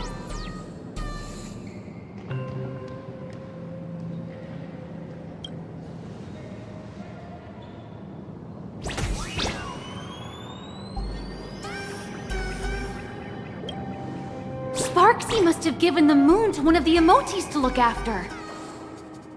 She really went all out, didn't she? The whole gym's full of moons. Now what? Be it Sparkle or Sparksy, both are equally just as headache-inducing. All right, everyone. Let's round up these emotis and take a look.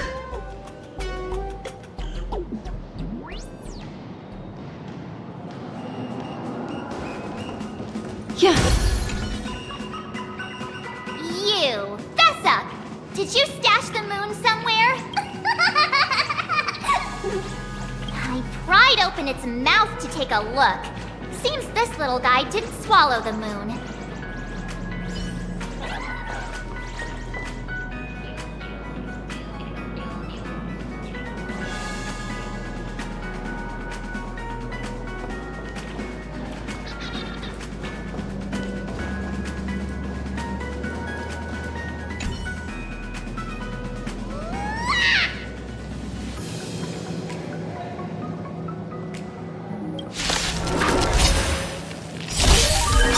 Earth shatters, heaven trembles!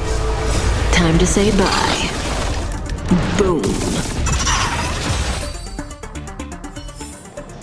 Another precious memory to hold on to. A will of metals.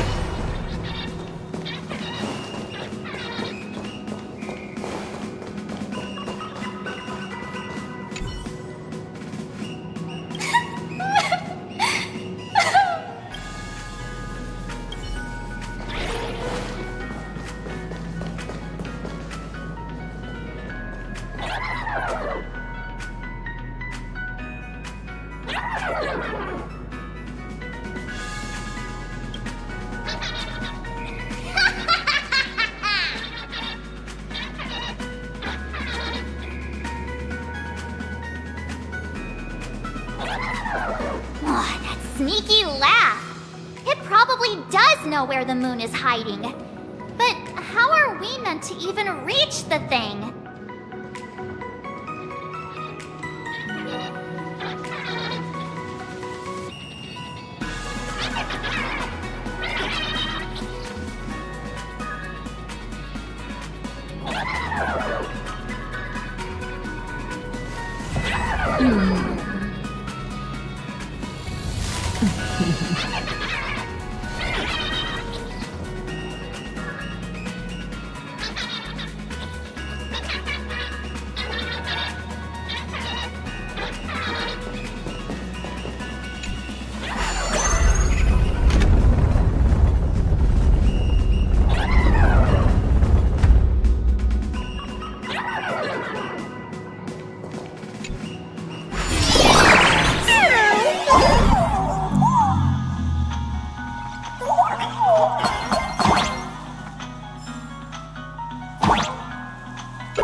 The gym.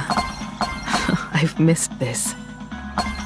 There was a time when I really envied those classmates who could sprint across the field, giving it their all.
Huh?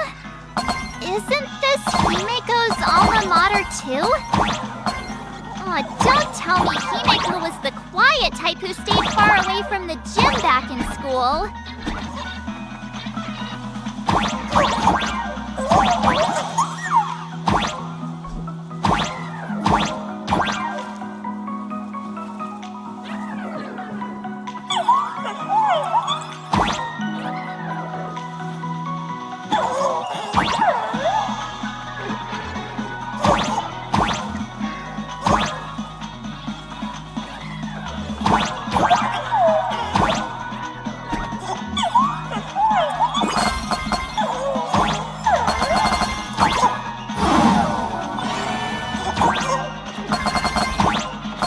Not quite.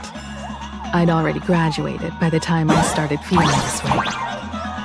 Due to some circumstances, I went back to my father's school to work.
One good jump, and we should be able to reach that emoji.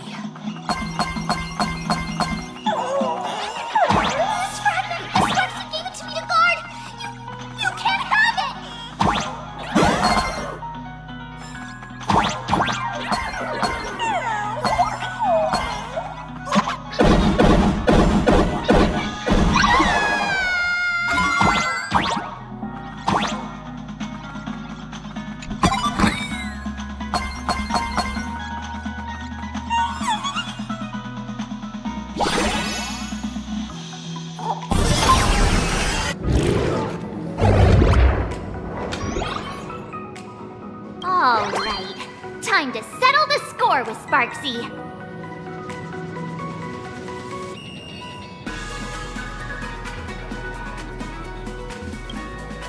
Since Sparksy dared to target the Astral Express, treating us like stepping nanostones in the Phantasmoon games, she had better be ready to become a spoil of war herself. She and I will head to the atrium next, piece the imaginated landscape back together, and help Sparkle take down Sparksy. Welt, March, I'm counting on you to protect the students at the Academy. Dovebrook's waves should suppress the mimetic contamination they're experiencing, but they might panic and run into the combat area. This time, I truly hope no innocent people get hurt during the Phantasmoon games. Don't worry, Miss Himeko. Mr. Yang and I have got this.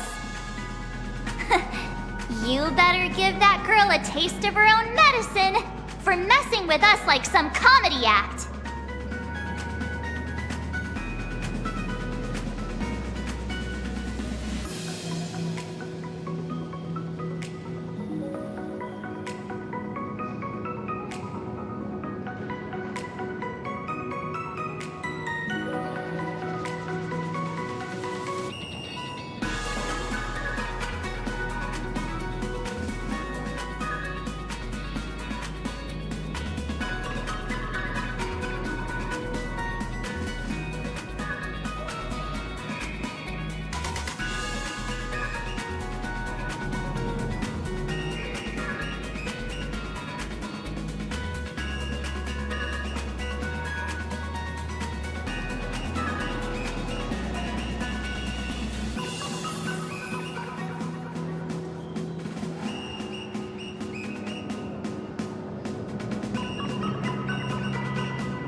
What does everyone think?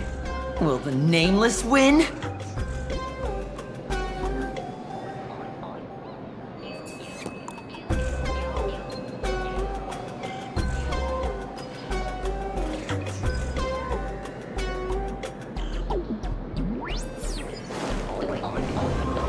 Let's cheer for Miss Sparksy!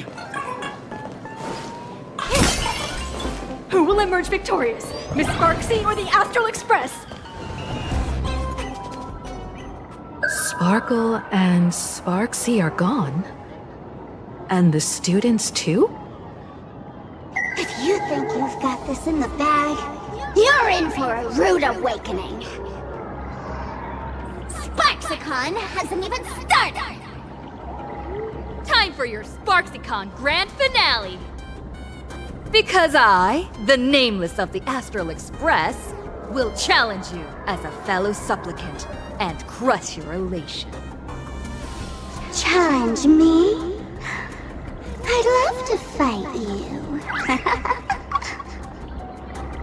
Hurry up and put the scenery pieces together.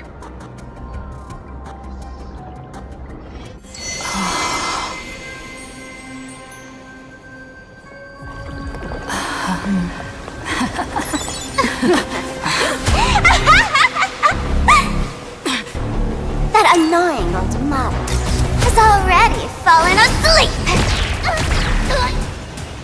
Soon, there will only be one Sparkle in the world. Or maybe everyone will be one.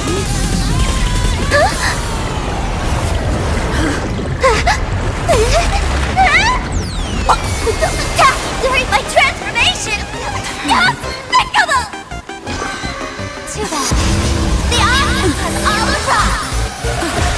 I'll hereby declare the first battle of the Fantasy Supplicants has commenced!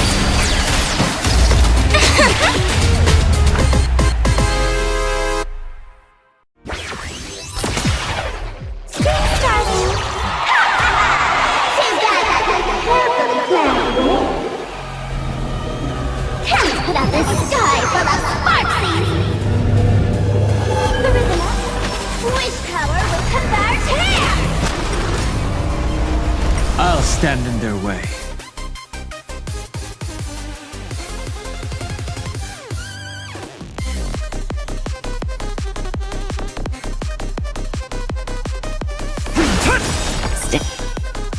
Stand still. Dragons, soaring above the lands. This is permanence! Relax.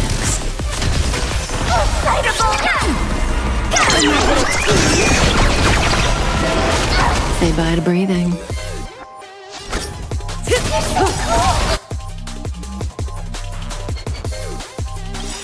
Good times never last. Time to say bye. Boom.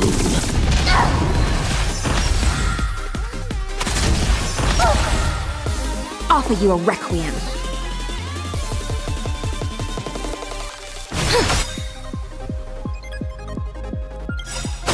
Stand still. In the abyss's revels, your cries rise. Relax.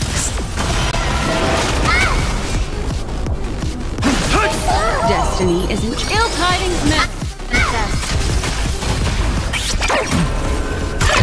Special guest.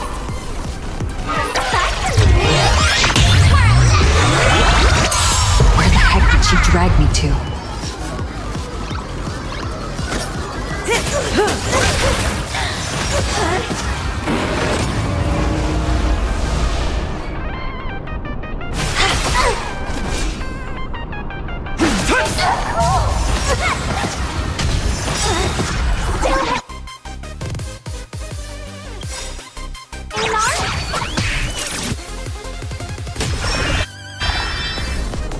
Did everyone really take good care of Sparksicle? Stand still. Time to say bye. Boom.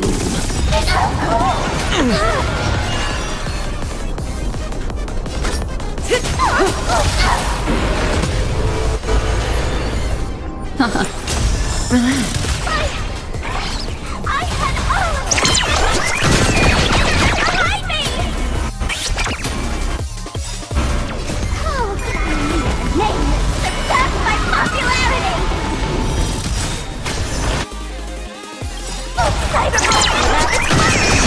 Good times never last.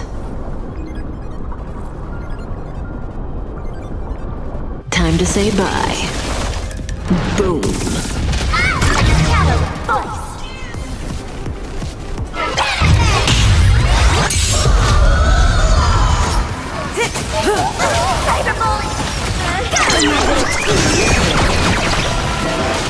Relax.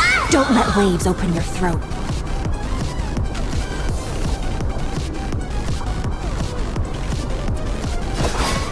Be intoxicated.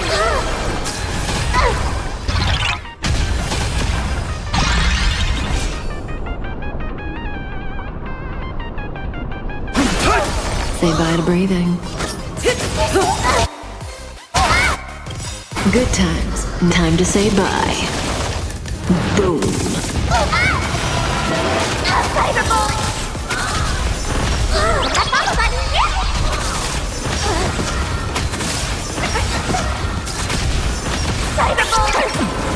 What do you want to know? Ill fate descends! Not everyone wants to be you. I'll show them my elation.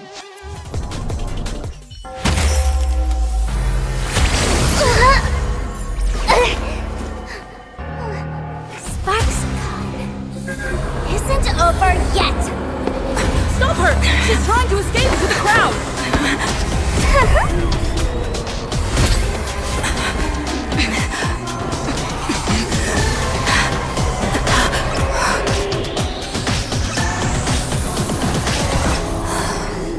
No need to panic, you two.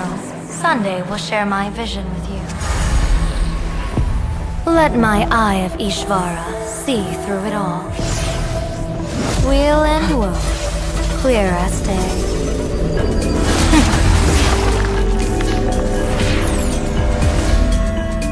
I see where the culprit is.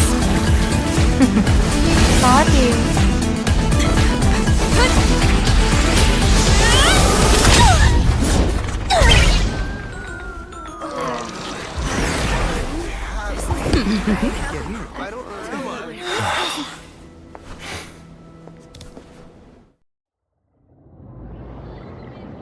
Are you okay?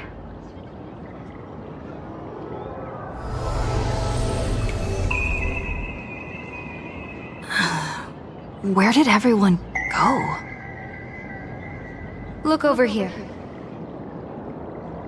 General Yao Guang? Am I seeing things? We're just attuned to each other, that's all. Feeling dizzy? Don't worry, it's just a minor side effect. When I first opened my eyes, I couldn't even conduct basic self-care for nearly a month. Don't worry though. With my reinforcement, you'll be back to normal in a moment. Thank you, General. By the way, above your head... Can you see the sign above my head? So, whether it brings weal or woe, whether it changes or not, please keep this secret safe from me. Don't let me know, and don't let anyone else, okay?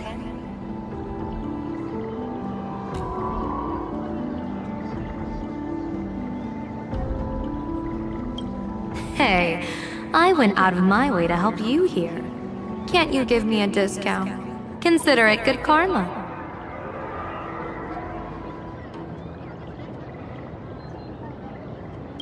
I'm afraid not. As an observer, your gaze reaches far deeper than his.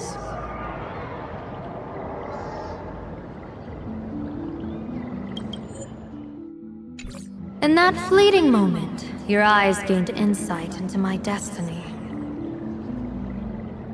For those who wish to defy their own destiny, the best approach is to avoid gazing too long into fate, especially not letting powerful observers do so. Now that you know the reason, surely you'll do me this small favor and keep this secret?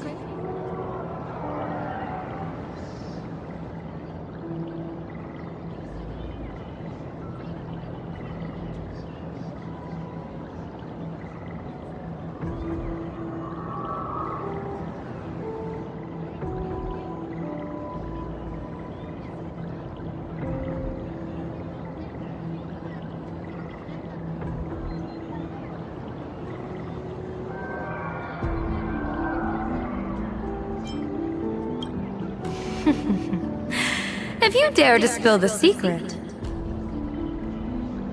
I'll tell everyone all about your true identity. You're a former Stellaron hunter, aren't you? Oh, just imagine the chain reaction that would cause. I don't even want to think about it. Doesn't this feel like the opening scene of a comedy? Two people who barely know each other, yet they're keeping each other's destiny a secret. I guess you could say we're now partners in fate. No surprise there. After all, both comedy and fortune-telling thrive on unexpected twists and turns of fate, don't they? All right, looks like the side effects have worn off. Time for us to say goodbye. And you? Are you okay?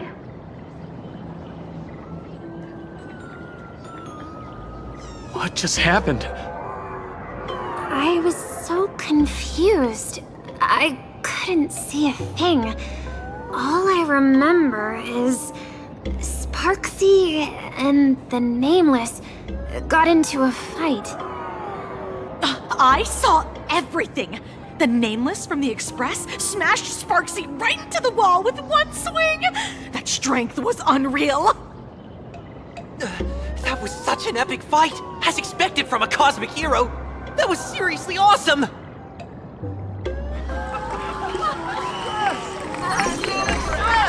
Astral Express! Astral Express! Astral Express!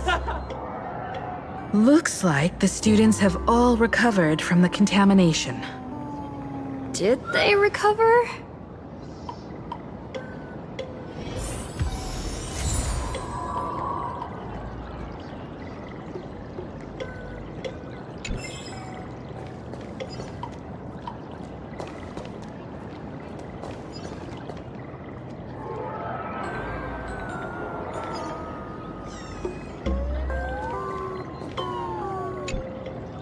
when she absorbed me. I thought it was all over. Thankfully, gray hair, you won this one. 1 point for the Trailblaze.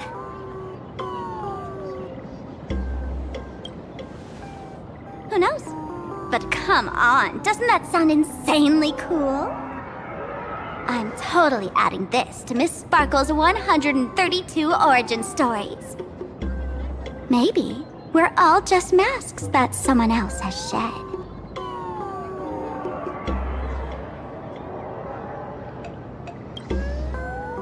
The tavern? They might kick up a fuss about Sparksy's defeat for a few days. Maybe some foolish hotheads might even come knocking to fight you. But trust me, give it a couple days and the tavern will act like none of it ever happened. If I really am a mask, then naturally I should return to my wearer's face. But if I'm not, then maybe I need to reclaim the mask I've lost. I understand.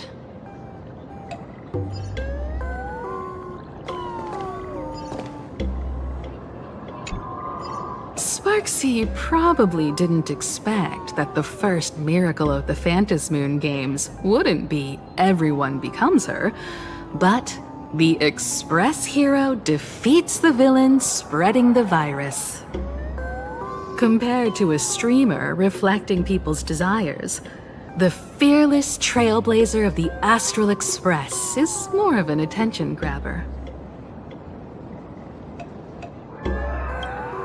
That's right. Sometimes the supplicants work together, sometimes they clash. It's like a coin toss. No telling which side will land until the moment it hits the ground. At least this time, I hope it doesn't end in bloodshed.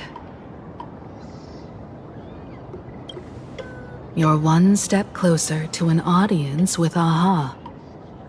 Right now, all of Plain Arcadia is watching you, and all of their attention's flooding over you.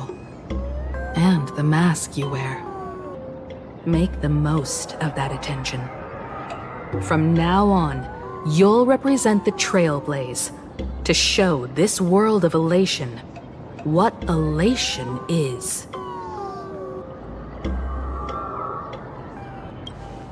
Show mercy. Or don't. No, I'm just kidding. Lower your bat.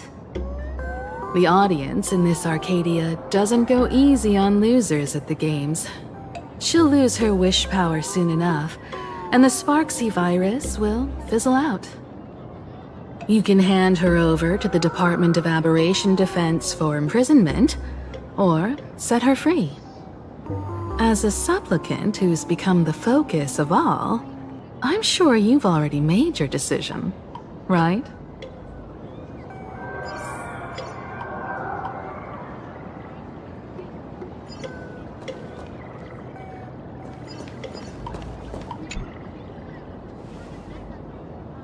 So, Victor, here to claim your prize?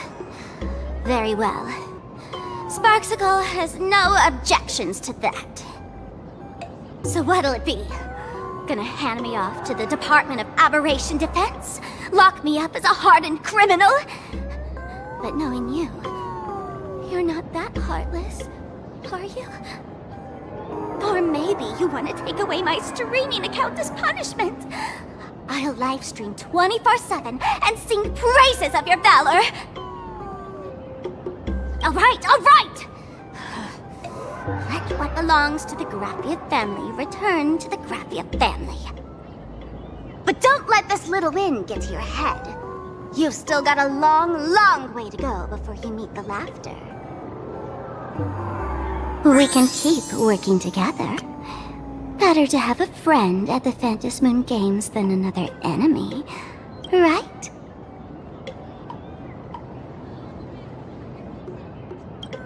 What?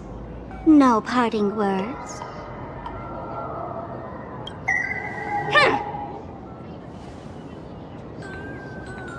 How do you like this ending, Sparksicle? Old model. You and your powerful supporters won this one. I've got no comeback.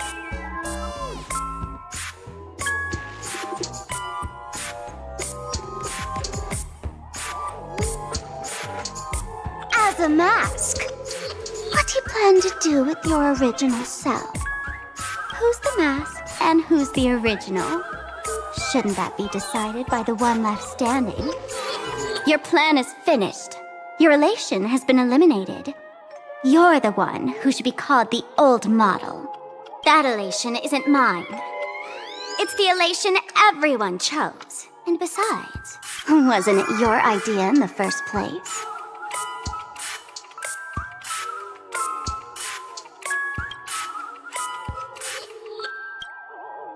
What?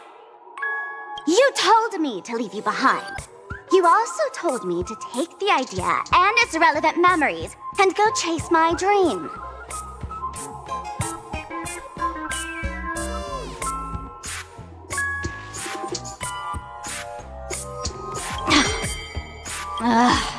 That's totally something Miss Sparkle would do.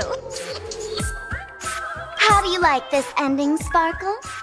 How does that joke go again? Take the mask from a masked fool, and what's left but a fool? But take the fool out of a masked fool, and all that's left is the mask.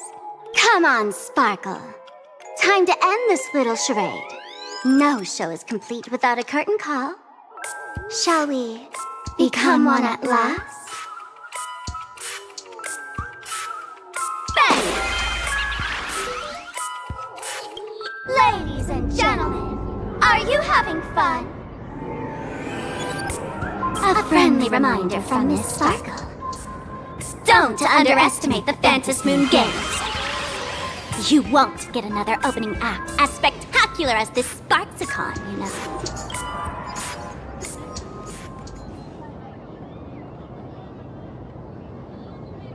Sparksy! No. Sparkle? Which one is which? Perhaps it was just a masked fool, playing a harmless trick under the watchful eyes of the gods. Or maybe she just wanted to remind us that the elation in plain Arcadia has become something even the gods no longer recognize. In any case, everything here has come to an end. We should move on and unravel the next plot.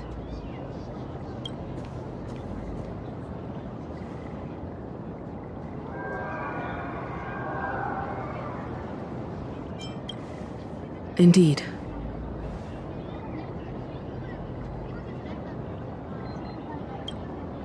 I want to investigate and find out who exactly created that place and why. Let me know when you're ready to head out.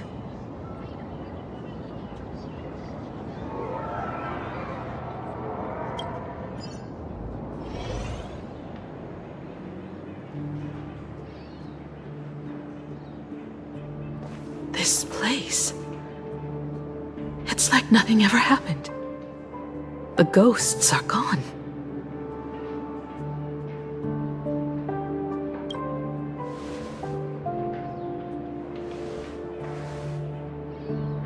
"15 years ago, during the last Phantasmoon Games, I participated as a supplicant. I once believed that all it took for a supplicant to win was to show the people a magnificent miracle. And then I'd have an audience with the Eon of Elation. How foolish. How naive I was. Not everyone wants to obtain everyone's wish power in a positive way. On July 22nd, year 1984 of the Arcadian calendar, a supplicant harboring immense malice stepped into Graphia Academy. He slaughtered 22 students who had stayed behind after school. Then went on to Dovebrook District,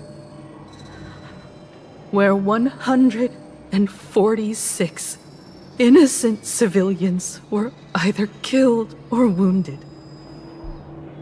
That killer moved like a deranged artist, leaving corpses, imprinting his signature mark. The Bloody Bloom. The media dubbed him the Herald of Death.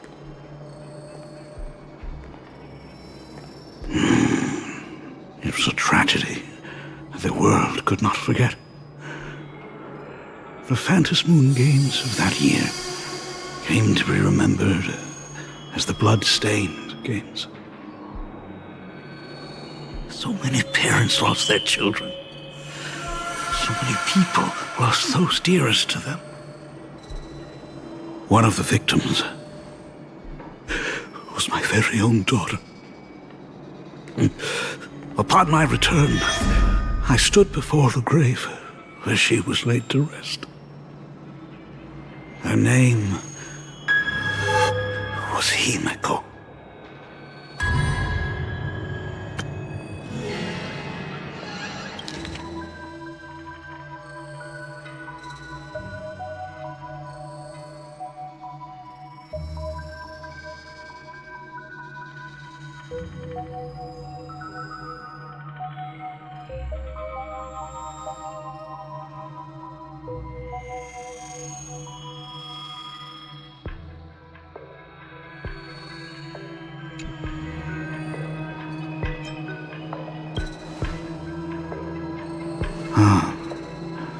Forgive me.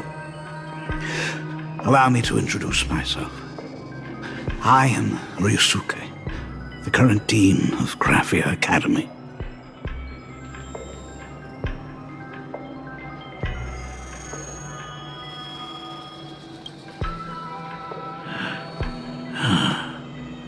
So, this lady who bears her name, who exactly are you?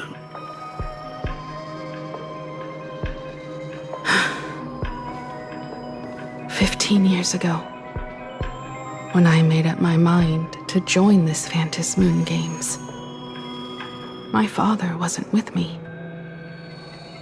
Even as I fought for my life against the Herald of Death, my father was still off somewhere, wandering the cosmos.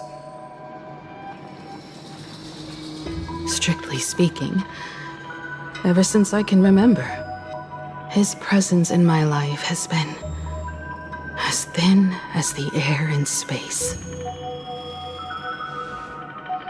So, I would ask you, who bears his name?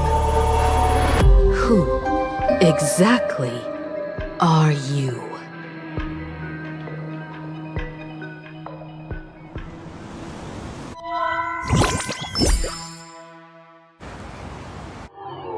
Welcome back to the Arcadian Morning Report Special Edition.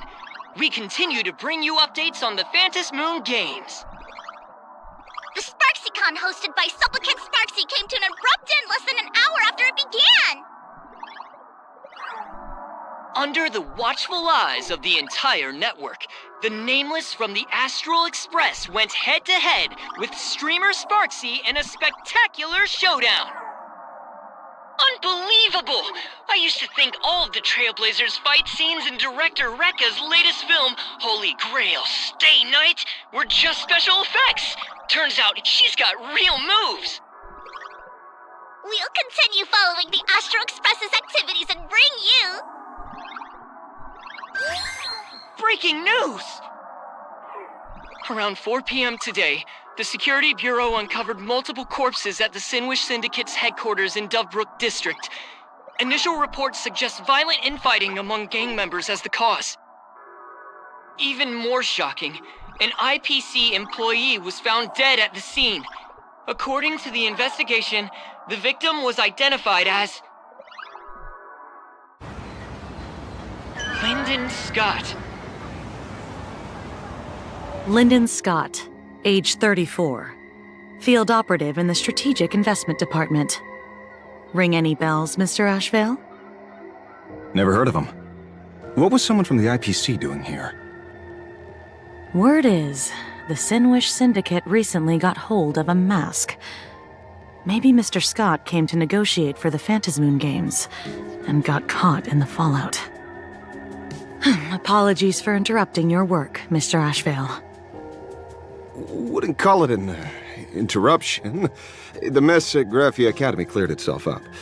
But this... Initial assessment. 33 Sinwish Syndicate members. Leader Polwave included, along with second-in-command Costide, were murdered in the same time frame. Costide. The victims show clear signs of trauma and fractures, along with massive blood loss. Exact cause of death still pending further autopsy. These stylized handprints. We both know what they mean. Bloody Bloom. Only one person ever used that as their calling card. The Herald of Death is back. Your suspicion isn't without merit, but that guy was executed 5 years ago. Executed? Who witnessed it? Was the execution broadcast to the public? Who can prove he's dead? Who's to say you didn't let him out to rig this entire game? You've heard the rule, haven't you? No one can enter the Phantasmoon Games twice. So let me give you a piece of advice. Don't let rage gnaw away at your reason. It's bad for your health. The case's info is in the dossier. Get to work. The Department of Aberration Defense isn't paying us to bum around,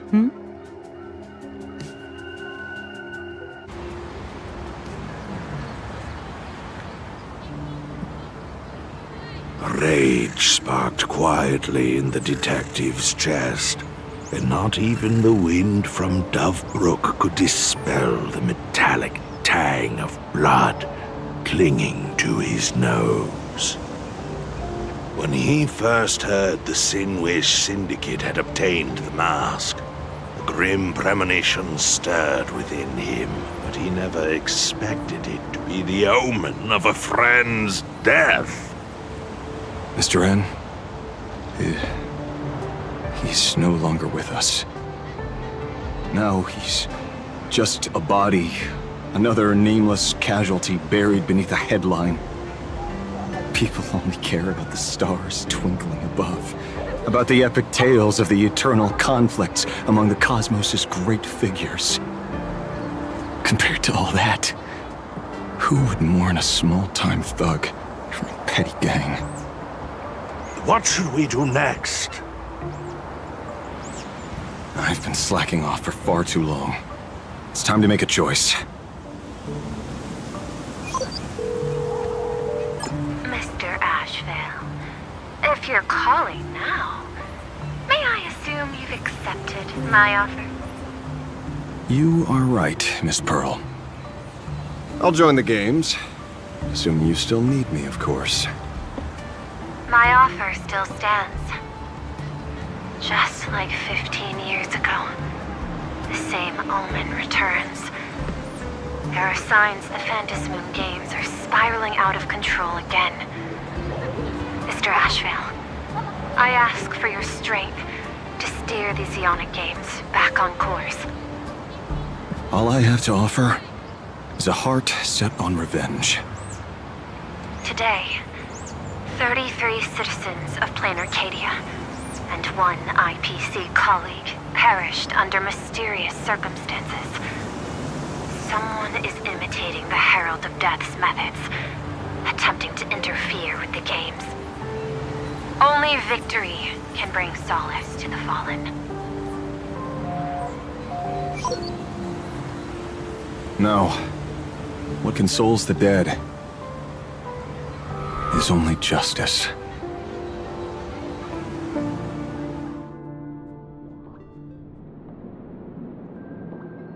What's the matter?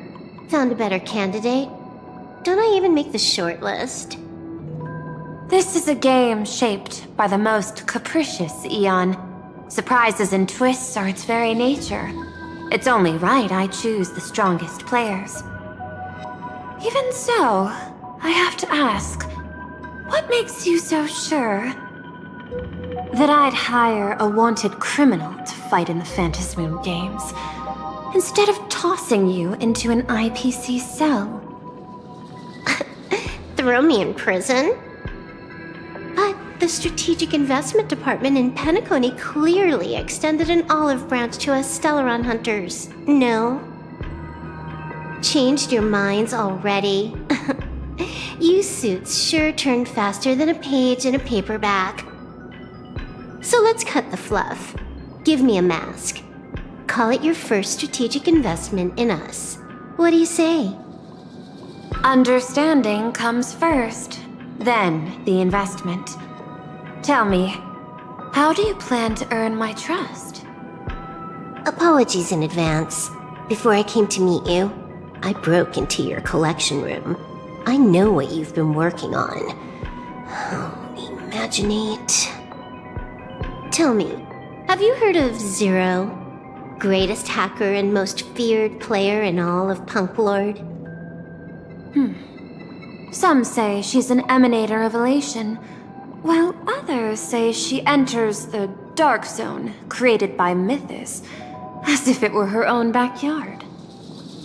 She caused Punk Lord's data meltdown and infected IPC branches in 28 segments. Most information about Zero is half true, half false, much like the rumors surrounding you Stellaron hunters. But one thing is certain. Zero suffered a major downfall, and is now a prisoner of the IPC. It's obvious she left a deep impression on you. Traumatic, even. In that case, you should also know that ether editing and imagenesis stem from the same technological source. Or art. I know. I've studied it. How could I forget? You stole Zero's tech to make that lousy cash grab game Ethereum Wars. Of course, you'd know all this. But you corporate moneybags will never comprehend it. The fleeting, ever-changing power of the elation. Zero once tampered with a parameter of reality, creating an independent realm that belonged solely to her, just like that other one. Just like Graphia. Are you willing to trade the secrets of imagenesis? I can think about it. Deduction. You may be lying.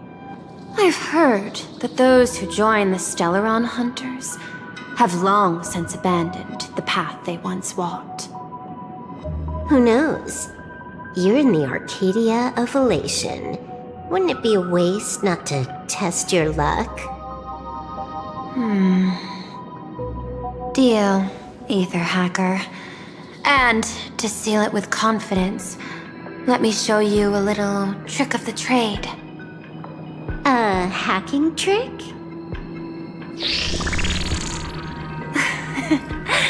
Not exactly professional. Negotiating while soaked in a bathtub. I took one of your data slices. This will help us have a more honest conversation. How did you do that? Because I've studied you, including that cyber battle between you and that genius Schoolum. I even logged into all 76 of those banned accounts.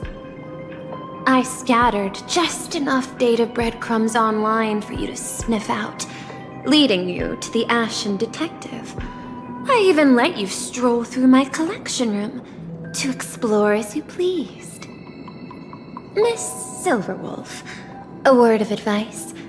Don't treat that mask like some 10 Stoneheart's investment in a Stellaron hunter. Just think of this deal as something private, between you and me.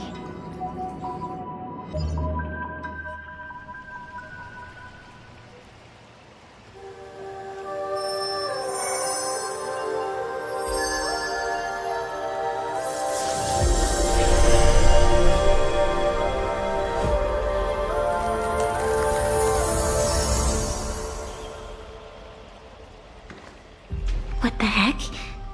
I just blinked and suddenly half the supplicants are wearing masks? I was hoping the show would get better. Streamers clashing with cosmic heroes. A flashy brawl without anyone getting hurt. Wouldn't that have been nice? But now we've got a crow, a shell, a cat, a wolf? How many more mystery guests are crashing the stage? And this thing? When did it sneak in?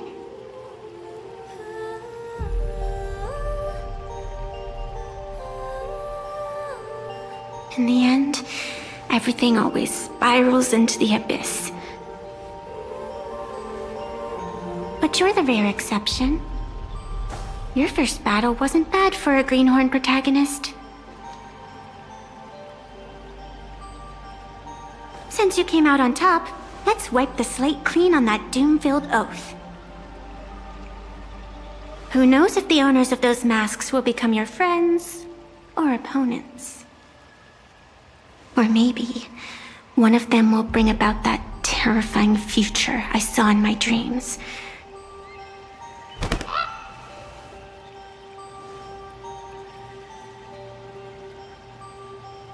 Little one, how'd you find your way here?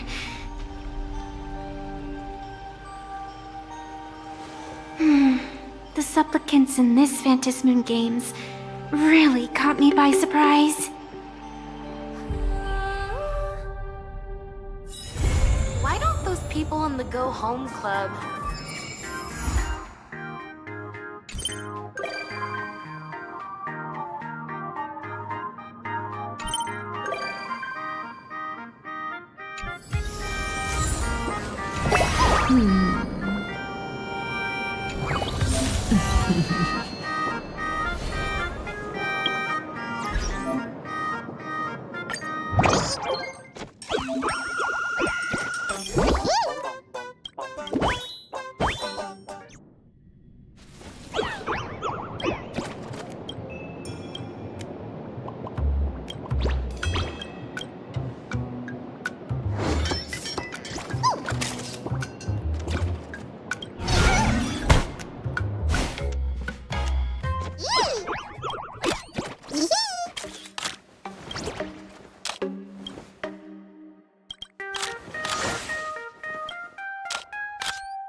stand in their way. Mountains roar, dragons rise!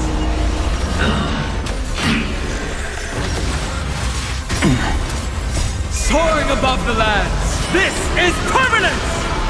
Stand still. Be intoxicated. Relax. Time to say bye. Boom.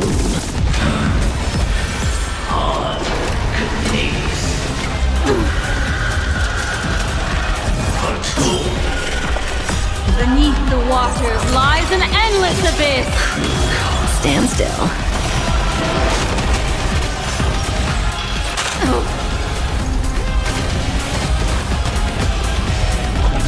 Ill tidings manifest.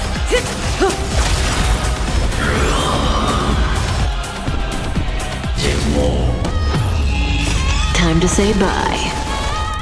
Boom. The ending is as we've written. Relax. Soaring above the lands, this is permanence! Stand still. In the abyss's revels, your cries rise. Earth shatters, heaven trembles!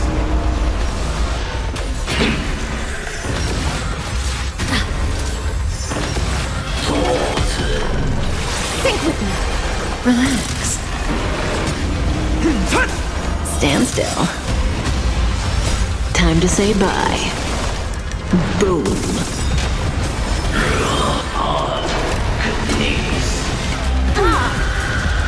Soaring above the lands, this is permanence! Relax.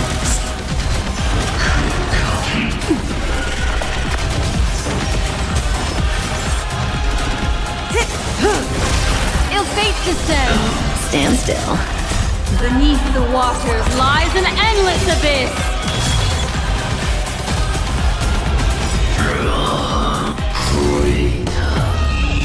Time to say bye. Boom. The ending is as we've written. Relax.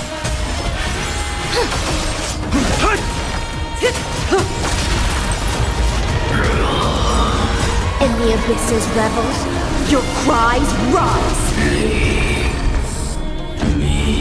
Mountains roar, dragons rise! Soaring above the lands, this is permanence! Stand still. Time to say bye. Boom.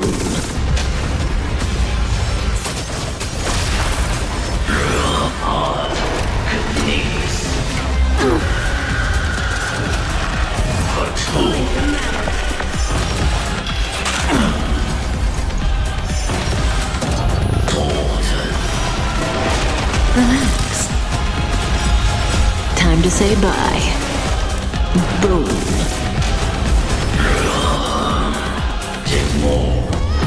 Be intoxicated. Stand still. Relax. Soaring above the lands, this is permanence! Beneath the waters lies an endless abyss. The ending is as we've written. Time to say bye. Boom.